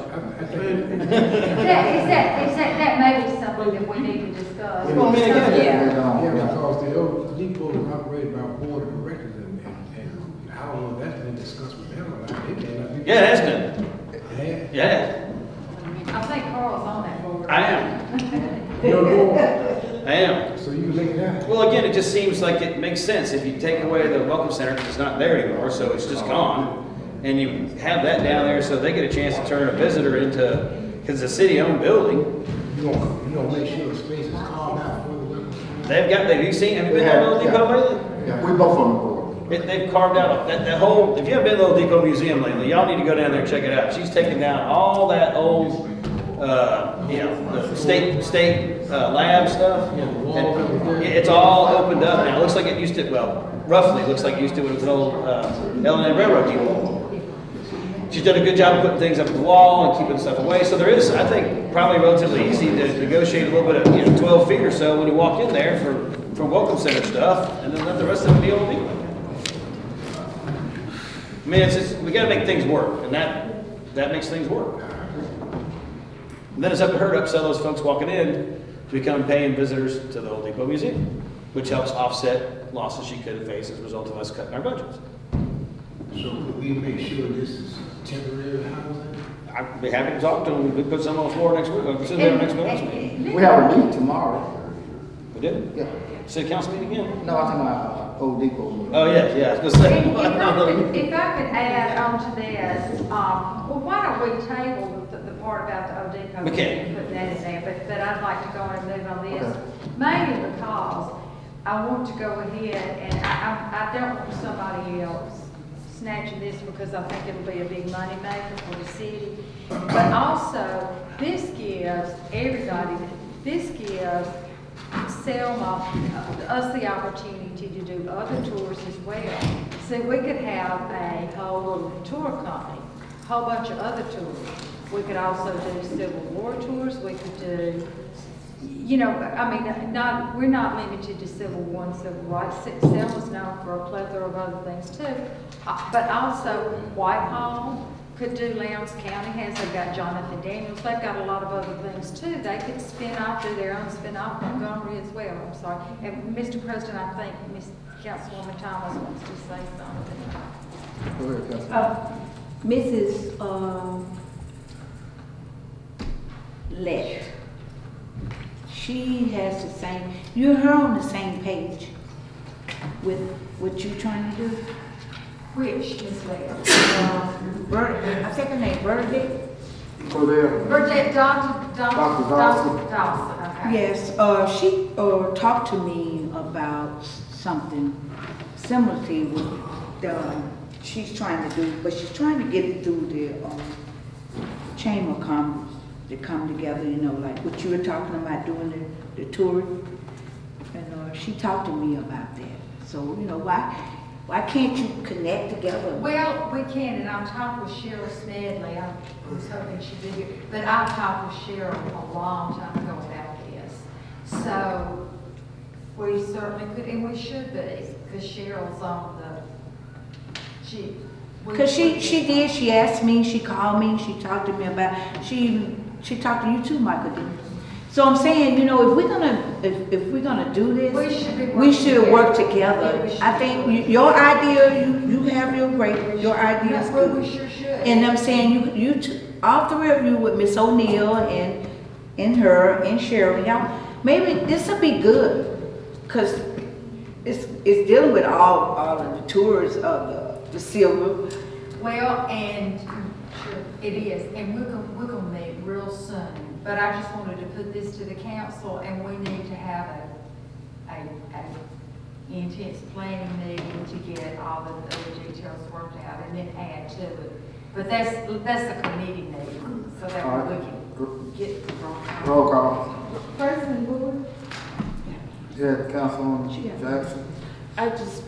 You said, so the only cost would be to the city, and it's actually no cost because you're going to buy the paint out of your pocket and you have agreed to. The labor. So if we start the tours, where's the gas coming from in the city bill? Yeah, that will be the only startup cost. They got, well, Gas. won't we collect money from them? Well, actually, yeah, because they'll pay from the Right. ticket fee, yeah. I think it's a great idea. The only concern is we're getting into the tourism business, which we've not really done very well, which is not anybody's fault necessarily. Because, you know, we don't even advertise that we have Parks and Rec signups for football practice. So hopefully we can use this as a way to start advertising the things we do in our city, because this is a good program, but to use that to, you know, advertise that we have signups for ball practice. We have got to start somewhere, and I am not, Things like that. you know, and I am not don't know it all, not the be all and all, but let me tell you, we can think of 1,000,001 reasons why not. We can throw up 1,000,001 roadblocks, why not? And everybody can think of it, but I tell you what, I can think of one good reason why we need to, because it's another stone to turn over to try and do something else. So, you know, so there you go. All right, roll call. President Bowie? Yes. Councilman Bowling? Yes. Councilwoman Youngblood? Yes. Councilwoman Jackson? Yes, I'm looking forward to see it bring in revenue. Councilwoman Benjamin? Yes. Councilman Randolph? Yes. Councilman LaShaw? Yes. Councilwoman Thomas? Yes, and I'll volunteer to drive for you sometime. Councilman Johnson? Yes. All right, motion carries. Councilman. I just received an email that Councilwoman Benjamin was referred to from attorney Matt Phillips. Did that Captain Natasha Falk's name on here, Mr. President. And I wasn't aware that her position was being defunded. If you recall, during the budgetary process, the council agreed that the police department would be hands off. So when did she come into the mix of being defunded? And if you recall, the night of the budget, there was some information being shared that I wasn't privy to. That was new information that I never heard during the budgetary process. That's why I did not vote on that budget. So my question is, Mr. President, and I asked you, because it came to my attention that there was going to be some funding decreases in the police department, and I asked you, I said, well, are we going to be defunding parts of the police department? You said no. And I do remember in the budgetary process, I asked a question. It's going to be the police department where there would be no budget decrease. So how did Captain Force think? Well, basically, as far as with that decrease, we was only, when they gave us the information on the other sergeants, but if you can recall with Ms. Folks, they came before us asking to move her into the captain's slot. No, I can pull the minutes while I asked. I specifically said, I'm in favor of it if you go through the HR department. And I want the HR department to come back with the recommendation, because prior to the last test that they took for the captain's slot, there was some improprieties there. And that's why I asked, as far as when, basically when Ms. Folks came before us, usually when you come for a recommendation, it starts with the department heads. And I mean, I know Ms. Folks came before us, and my vote was for everything would be up and above board once you include the HR department in it. And then that never materialized. Mr. President, yeah, but Mr. President, why wasn't this discussed on the budgetary process? It was. It was? It was. I don't recall, and I was at every last one of them. It was. And it was a matter of record. It was a matter of record that there would be no defunding in the police department. That was what was saying. Now, I think we're gonna run into some legal problem with this if we try to move toward defunding Captain Fort's position. I'm not gonna be for that, because it's gonna lead us back to some other areas of legal ramification. Once again, I don't think the record's gonna reflect. The record's gonna reflect that this council voted to approve her promotion, and that was that. And the minute speaks for itself. So once again, I'm going on record that I'm not for this. We need to leave the police department alone. We need to leave Captain Force's position alone, and we need to just leave the police department, get as much resource for them as we can. Councilman, I would think my colleague over there aware that when they took the test, this Falk wasn't even in the top 3. And she got promoted to other folk, so that could be a lawsuit if those guys were sued, because it wasn't done fair, because she won the top score on the test. Did you vote for her? I didn't know. That's why I said, I specifically said, that's why the HR should be part of this process to move forward. And that was fine. I mean, the minute would reflect that. And it's something we should not be talking to the public, like, you know. Yeah. But we're going to, you know. all right. That's something we should not be executive session. Jackson. So, I wanted to come back and clarify a couple of things. I cannot, and you know it's a lot of pages, I cannot find where my filters are, but I can find that, and I could have been mistaken looking at all the documents, but I can find that on 4/17/17, that thermostats in City Hall were replaced to digital for $3,180, and then an reputable air conditioner company came in and changed, replaced thermostats for $1,540.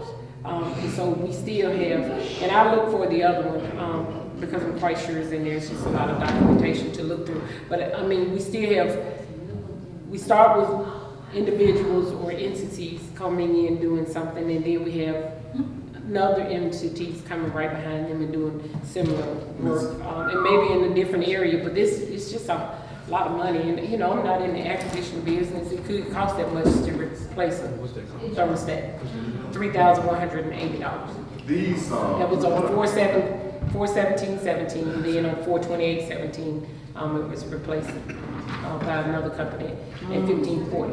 Additional ones were replaced. And then it's descriptions. Let's talk about descriptions. So let me read to you exactly what it says. It says, thermostat in City Hall replaced to digital. Check number 984933180. And then it says that's on 4/17, and then you go down to 4/28. Hold on. 11 days later. And it says, replace thermostats. Check number 98432-1540. And so maybe there were additional thermostats in that. That's a lot of money for thermostat. And then I wanted to share with you guys that we closed a welcome center that just in 700 pages, we spent at least $35,900 on getting prepared and then shut it down. That's I mean, right. this is just from this administration. This is just from our administration. This is just 700 pages. I don't know if we're being able to go Councilman. to the rest of it. Councilman Johnson, you had a question? Yeah, question I want to ask, there was local business, They are. they are local business. I just don't, I know we don't need to call them names, but I just hope and pray that these numbers that you're giving us, that these folks ripping the city off, you know, and this and that, but I hope there's a description that shows and tell everything that they did. So when we can do it, but what I plan to do, we can actually do it based on tonight. These are 53 items, on 700 pages thus far. You know, we have about 4,000, that we can go vote to have those, the checks, a copy of the checks, a copy of the invoices and purchase orders provided to the council within 72 hours, and then we can take a look at all of those. But we're in a legally convened meeting, and we can ask for those to be done. Yeah, because I don't want to, I know we do business, we want to do business with our own business people in Selma. On the same token, I don't want us to seem like they're getting over on Selma City funding. So I just hope and pray that some kind of way that we look into this a little bit more, because it's definitely, like you said again, descriptions, because maybe like, and I'm not, just if I painted this name, and I may give you a price of $5,000, you may say, well, you charge $5,000 paint a van, but look, you don't know about the dent side to get out of there. I had to replace the door. I mean, I put a windshield in there. It's a difference. Why I have to do all that? So we need to know, because if these businesses know that we're running tight, and then they overcharge us, we don't need to business with them no more. So I think we do need to look at that description before we get to. And if you all recall, what I asked of the mayor was not the detailed ledger report or the purchase order report. I asked for invoices and purchase orders, actual invoices, so I could put my hand on it and look through it, and I could see, because I'm quite sure that the company, I would hope, would provide all the services that they're going to do in the purchase order, and then the invoice, when we in turn decide to go with them, that we have the same services. And these are just descriptions, but if I'm not given that information, then it rises for concern. Right. And so, yes, I would love to have all of that information. And let me say something, and I would actually like to call for a vote on this, since we're discussing the matter. I think it is important that we're being financially responsible for everything that's done, and that as a part of that we should be asking for quotes on anything that's done. And give me a moment. When I first came into office, in May of 2017, I'm at the hospital with my sister dying. She's expected to die within 48 hours, and I'm at the hospital, and I have citizens call from Young Street to say that the trees are down and have fallen. There's been a storm, and they need someone to take care of it. So I called Public Works from the hospital, and I began working on this process. Well, I get back and I continue to work on this process, not knowing how it should be done. And they stated to me, this is someone we use, they can take care of it. I was like, wow. I mean, I don't know this person, and I don't know how to do it, but I think that we should get at least 3 bids, quotes. They said, no, you're not required to do that. We've always used this person. And I said, we may not be required, but I never do anything without at least getting 3. And so I got the 3. They gave me the name of 3 companies that I go to. I got the 3 companies, and the first one that I called that we've been using forever, I asked them, I said, do you have insurance? Do you have a business license?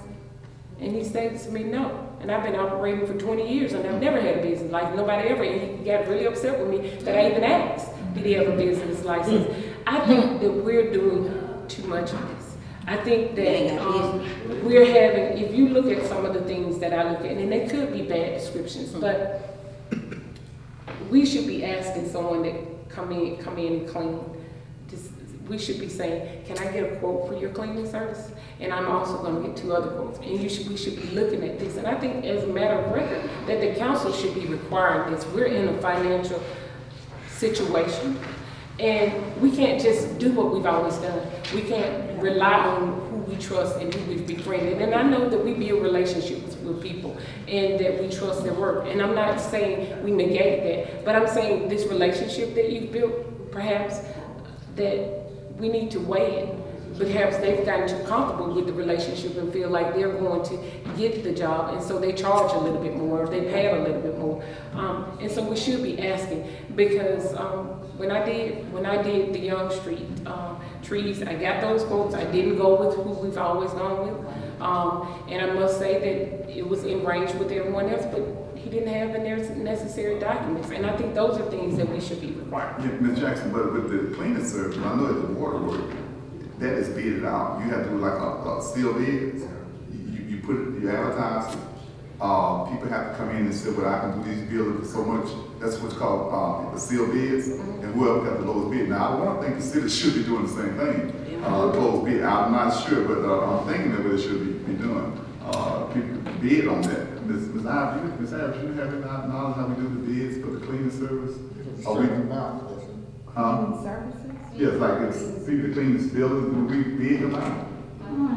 No, we have somebody. Yeah, we already had someone down. They don't have a company that bid? We had no. They come along with the public building. They come off of the building. Director. Oh, so that's in-house then? Yeah. Yes. Oh, so, okay, so that cleaning service. As far as I know, but please follow up with checking on that before. Might be They were something already, different. that service is already given, I guess, so I'm not good. The licenses and all those things are supposed, by the time it makes it to council, all of those things should be confirmed from one department to the other downstairs. Are you responsible for any of those confirmations before they get to council? When it comes to council, we're not checking licenses and all that because the license checker is down there. By the time it gets to us, it's to approve or not approve the highest, lowest bidder, or whoever meets the specifications. Who is the checker down there before it gets to us, before it arrives to us? Who is responsible for it? In terms of contracts? In terms of anything that she was just describing. It could be 2 departments. It could be 2 different departments. I'm not sure all of what you just said, but I do know that the cleaning ladies come up under public buildings. So whether or not they are contracted employees or employees of the city of Selma, I'm not at liberty to say it because I really don't know. She was speaking of licenses, having licenses, funded insurance and all that. Okay. Yeah. You would need to follow the tax and license. Tax and license. And see, this is what I'm, to change things. We shouldn't say this is the way that we are supposed to be doing it. Obviously, if I've gone through, and I must say I've only gone through about 6 of them, to say, let me see if they actually have current business license. And since they gave us that registry, and you have all this information because he emailed it to everybody, the mayor's office. And so if I've gone through and I see like this invoice for 603 for building repairs for 1130 on July 13, 2018, this company does not currently have a license unless they're doing business as something else or someone else, because I put it in every way I know how into the spreadsheet they sent stating these are the active businesses with licenses in Selma currently. and they're not in there. And so we may have something, just like we're supposed to. We're not supposed to allow anything to be, a check to be written on anything over $5,000.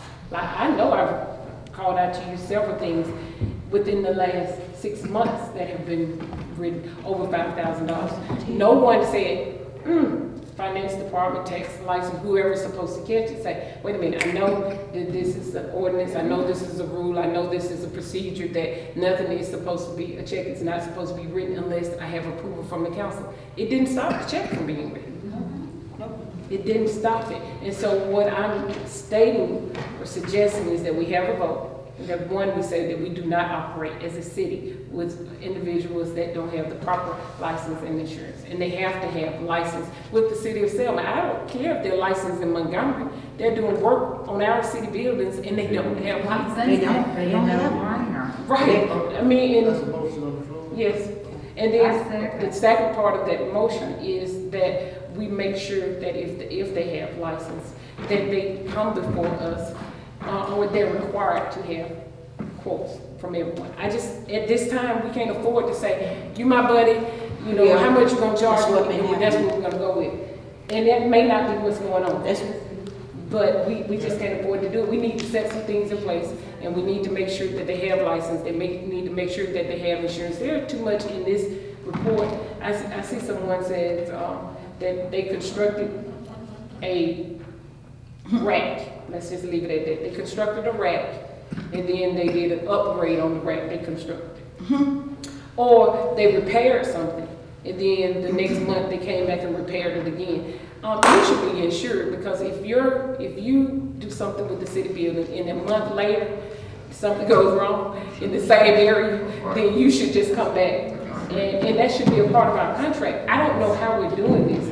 I'm really oblivious, because there's no accountability to the people that are contracting with us. And I think unless we put that in the motion, that we have license, that we get, actually have quotes, that we're not going to stop the curb in spending. And I think I've said that we don't spend anything over $5,000 unless it's an emergency. We voted on it. We voted on that. I would like to suggest that we convene a special call meeting if we have any emergencies, because what we're suggesting are being overlooked.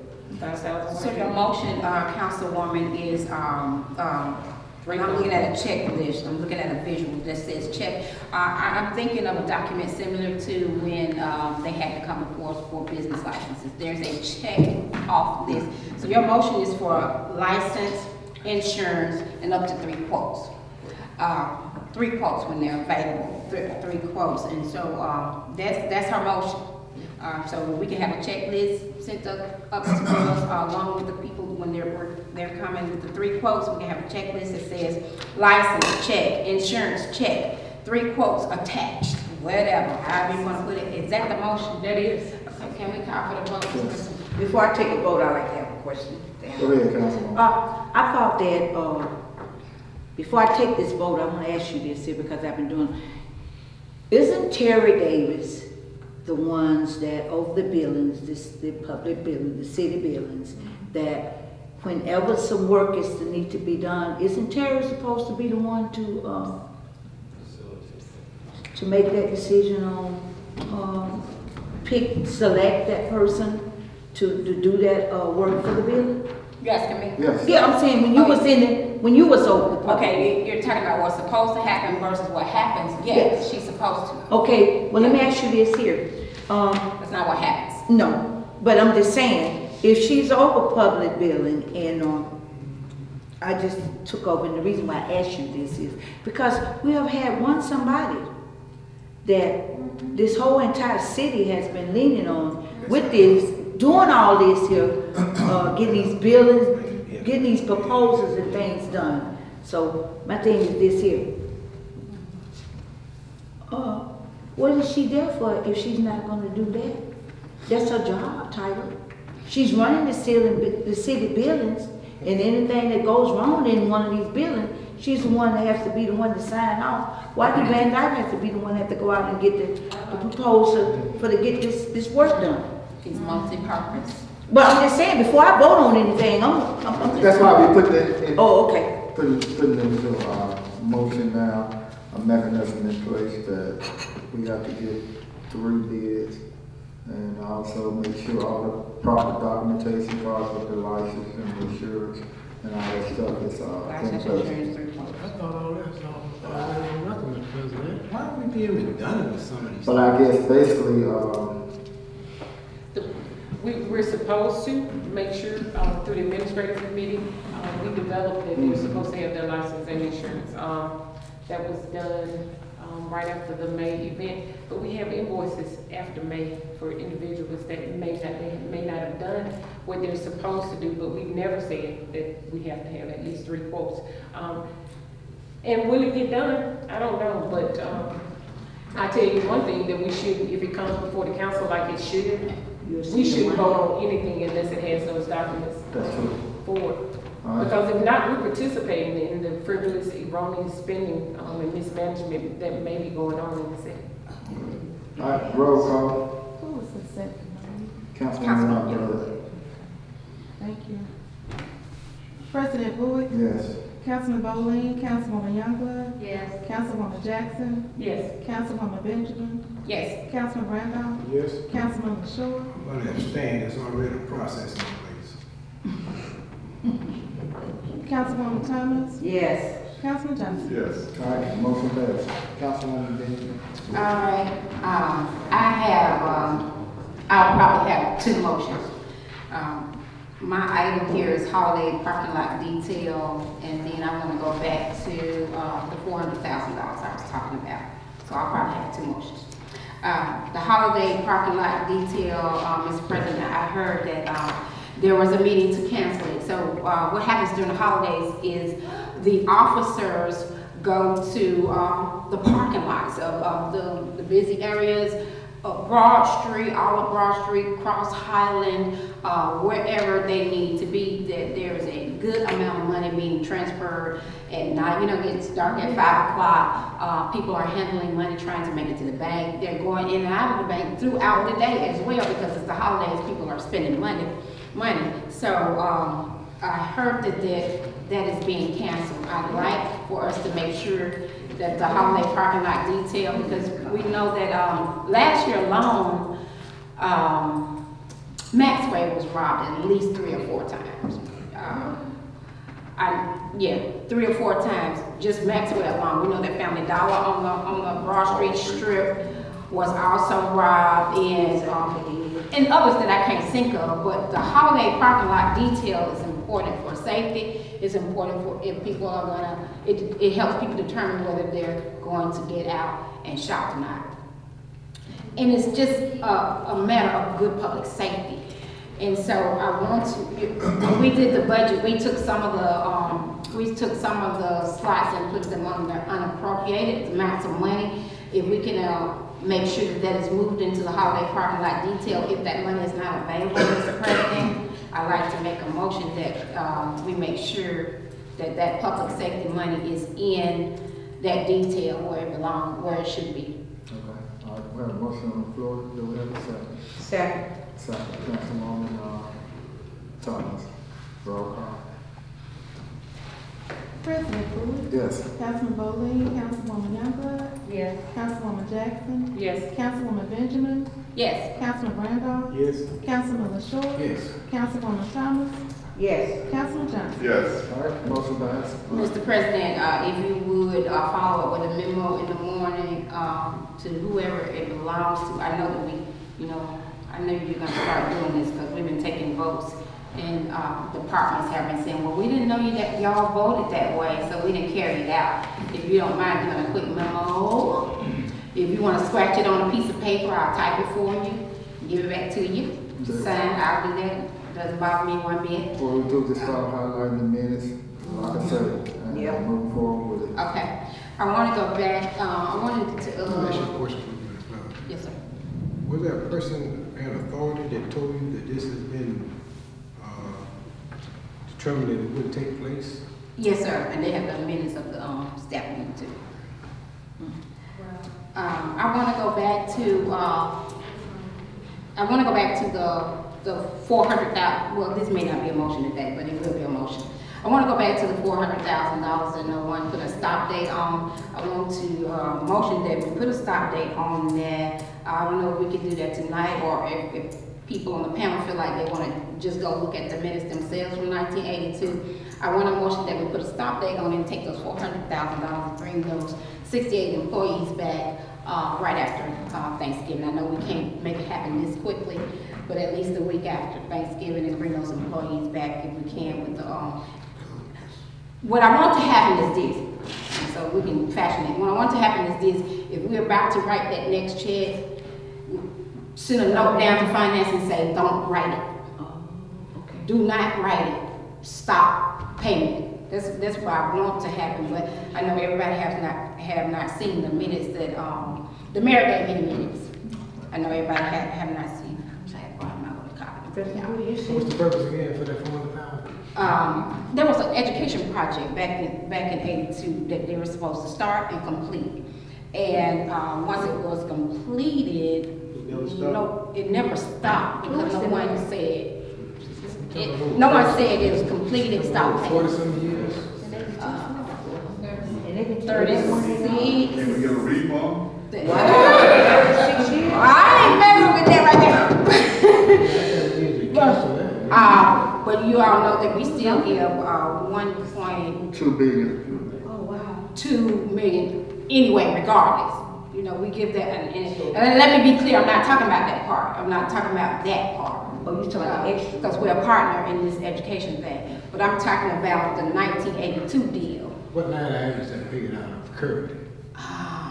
Honestly, I don't know if Miss August said what line item. I'll see if I can get an answer. So you is talking about?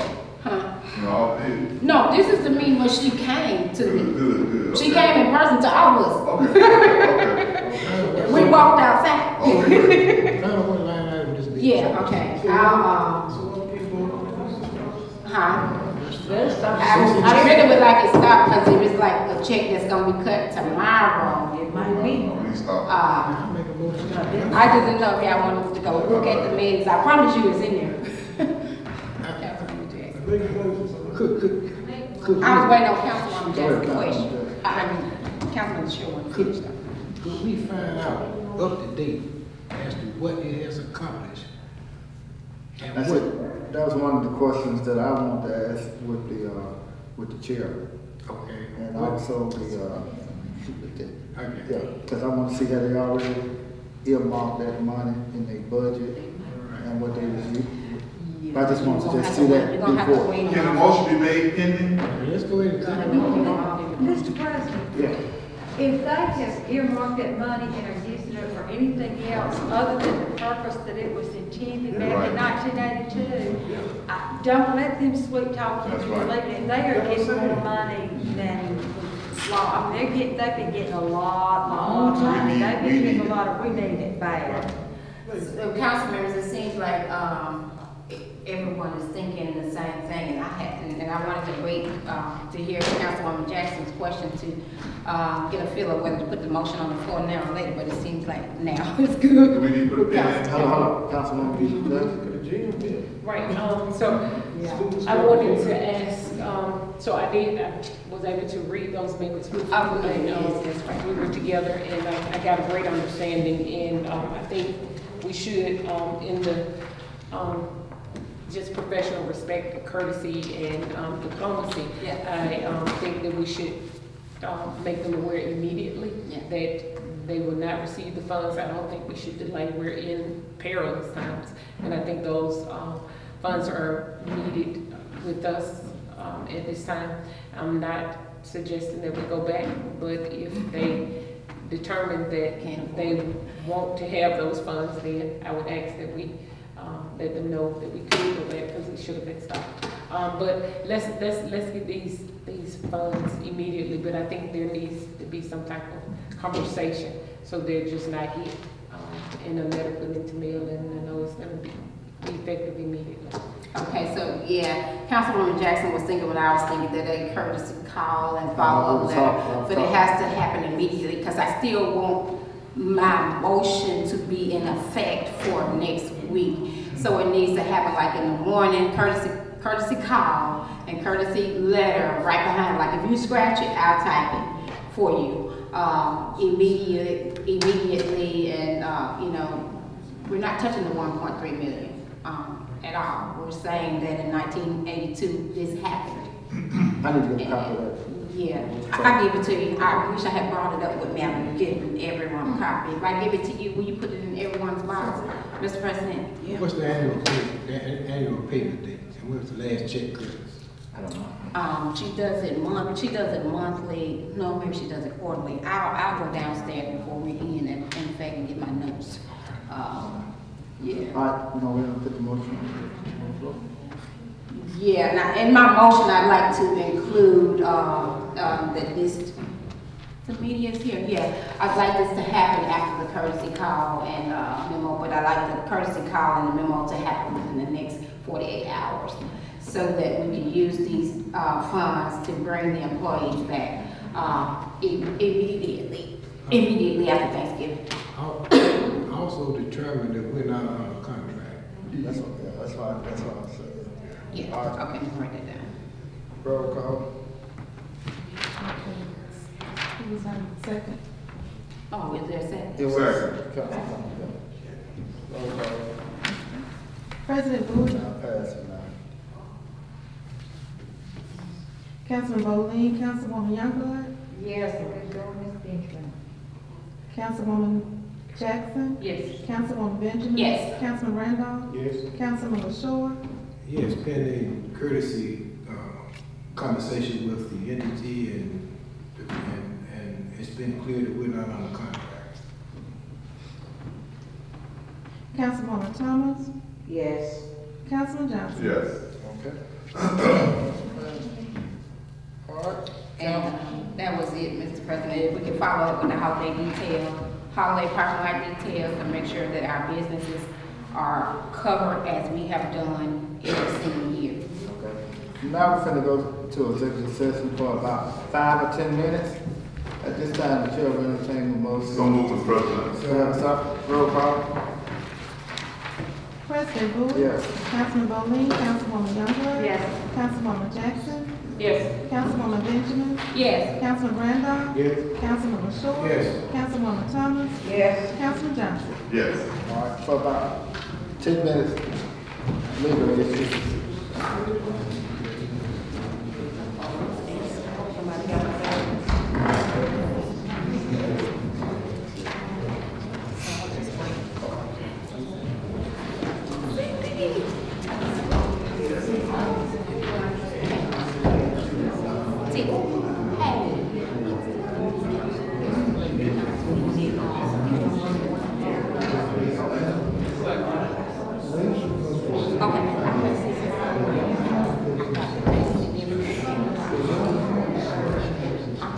If somebody wants to put it.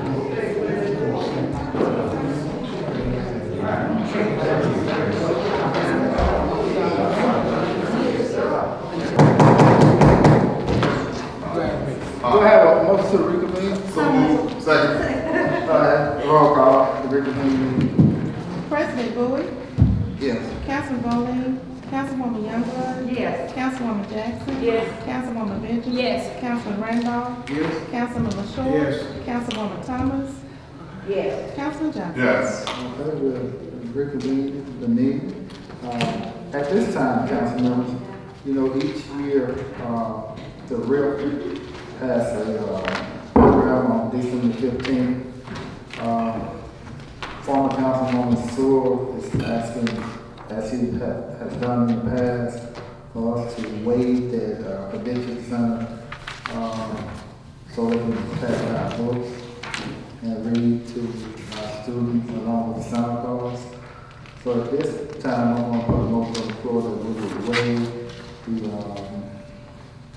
convention center to allow us to be able to observe. We have a motion by Councilman. Second, Councilwoman Benjamin and Councilman Randolph. Any further discussion? Roll call. President Bowie, Yes. Councilman Bowling, Councilwoman Youngblood. Yes. Councilwoman Jackson. Yes. Councilwoman Benjamin.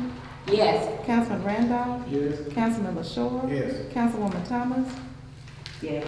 Councilman Johnson. Yes. Mr. President, right before we close out, I'd like to make a final motion that we man council members for lack of employees, man the events that we have on the books that are contracted already on the books, that we man those events voluntarily, of course.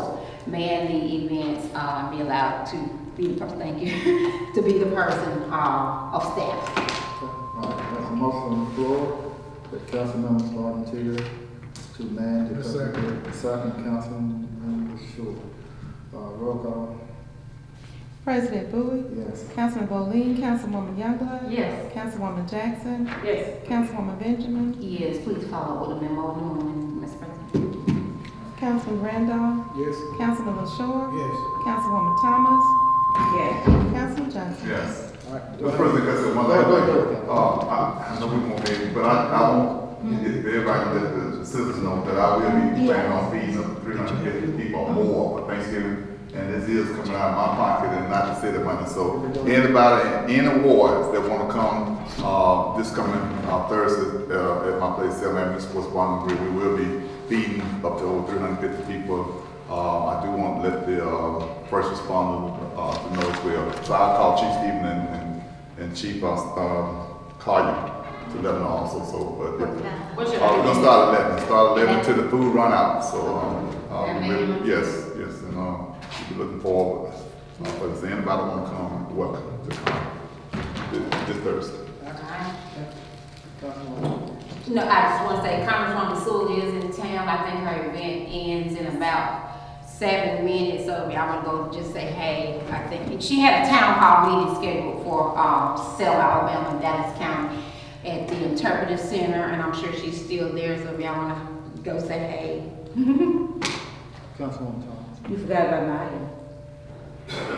I'm just saying. Okay, I'm sorry. Go ahead. Well, the reason why I'm telling you, I because forgot. we need to, I want all the councils to be aware of this when about public safety. You know, everybody know I have been talking about the junkyard with the Yes, ma'am. situation, and I feel like that as a leader, I've been held back. I was held back on something that it deals with my community over public safety, body harm to the citizen in that area over there. And I recently just found out some things that we are going to have, that junkyard will have to be cleaned up. And public safety, that's important to my area over there, because I have a school over there. And I talked to Mr. Hendry, and I don't want him to drag his foot like he did for 2 years with this situation, because he says in the first beginning, when I found out about it, I asked, you know, he said when we buy property, land now, we need to test it before. And I come to find out that he said he's going to apply for a grant to try to take care of that issue. And I want my colleagues to know that I will not stop talking about it until this is taken care of, because it's public safety where I live at in my community. It's for charity, and I want to find a way so I can keep the kids out. Anything else, Councilwoman Thomas?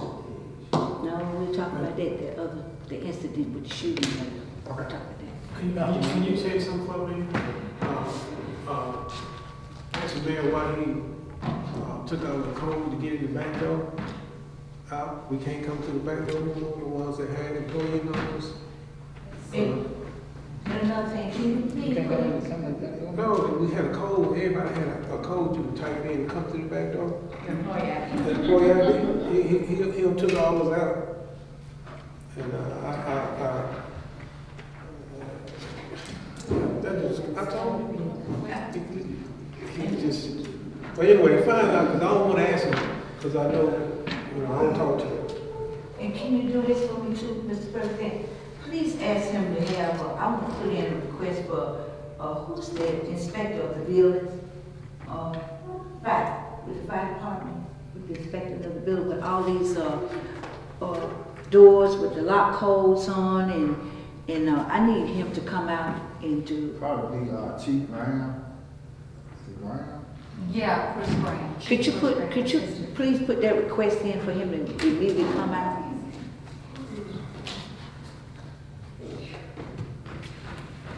Mr. President, I'm sorry, I hate to belabor, but also if you would inquire about our copy machine and printer, you know, our code didn't work, I couldn't make copies. To all our codes They have. Well, there's no need for me to type anything for you. Cause you won't be able to print. I can do it, Mr. President, from home, but I have to, you know, when you print it out, yeah. When you can email it to me and I'll print it out, but, you know, when I have to print things and make copies, you know, I have to do the copies up here. You want to come down here, in the You can't print. No, You have to get it from her. for what we do. Yeah, I have to get it. I'm talking about what we Yeah, do. yeah. We'll come down here in the morning. Cause I want to do. Yeah, because I want to talk to you about some of this other stuff. Okay.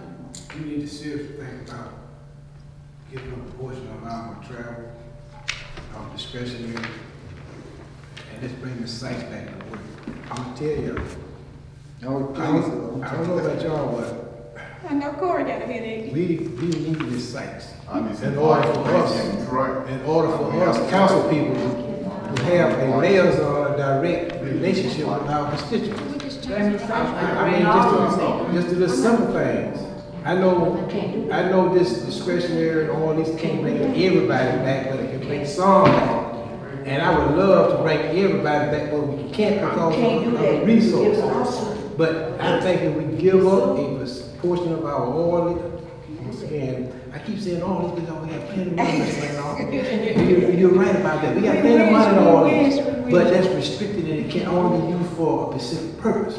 But we need to be, and I'm serious about this, y'all. Tuesday night, y'all, we need to bring back a plan that we're gonna give up. We're gonna make a sacrifice. Even though we're gonna be taking from some to give to others, we can't have it both ways. But I would hope that you all will consider this and let's bring this site back so that we But can I say, you have to be careful with that, the labor law. You can't, you got all these, let me tell you something now. You got 69 employees out here. And if you bring one back and place her, you're headed for trouble. Now I'm telling you about the labor law. You got layoffs. You got discretionary money. And everybody knows discretionary can be used at the discretion of the council person.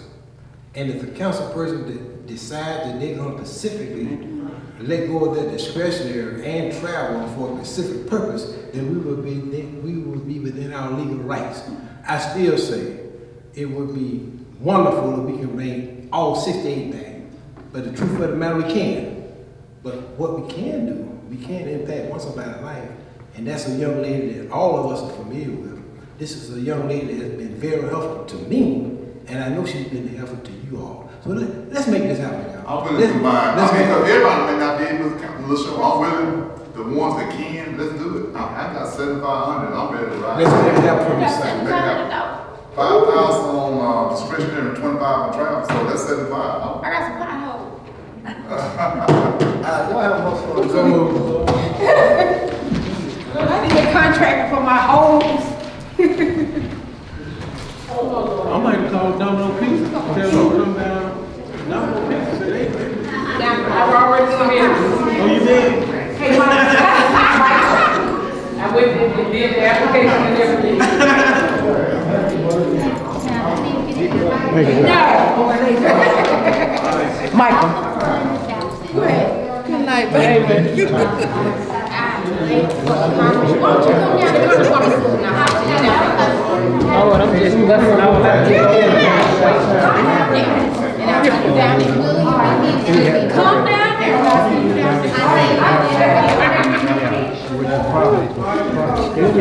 Sorry about did I get an interview about the motion that you asked about for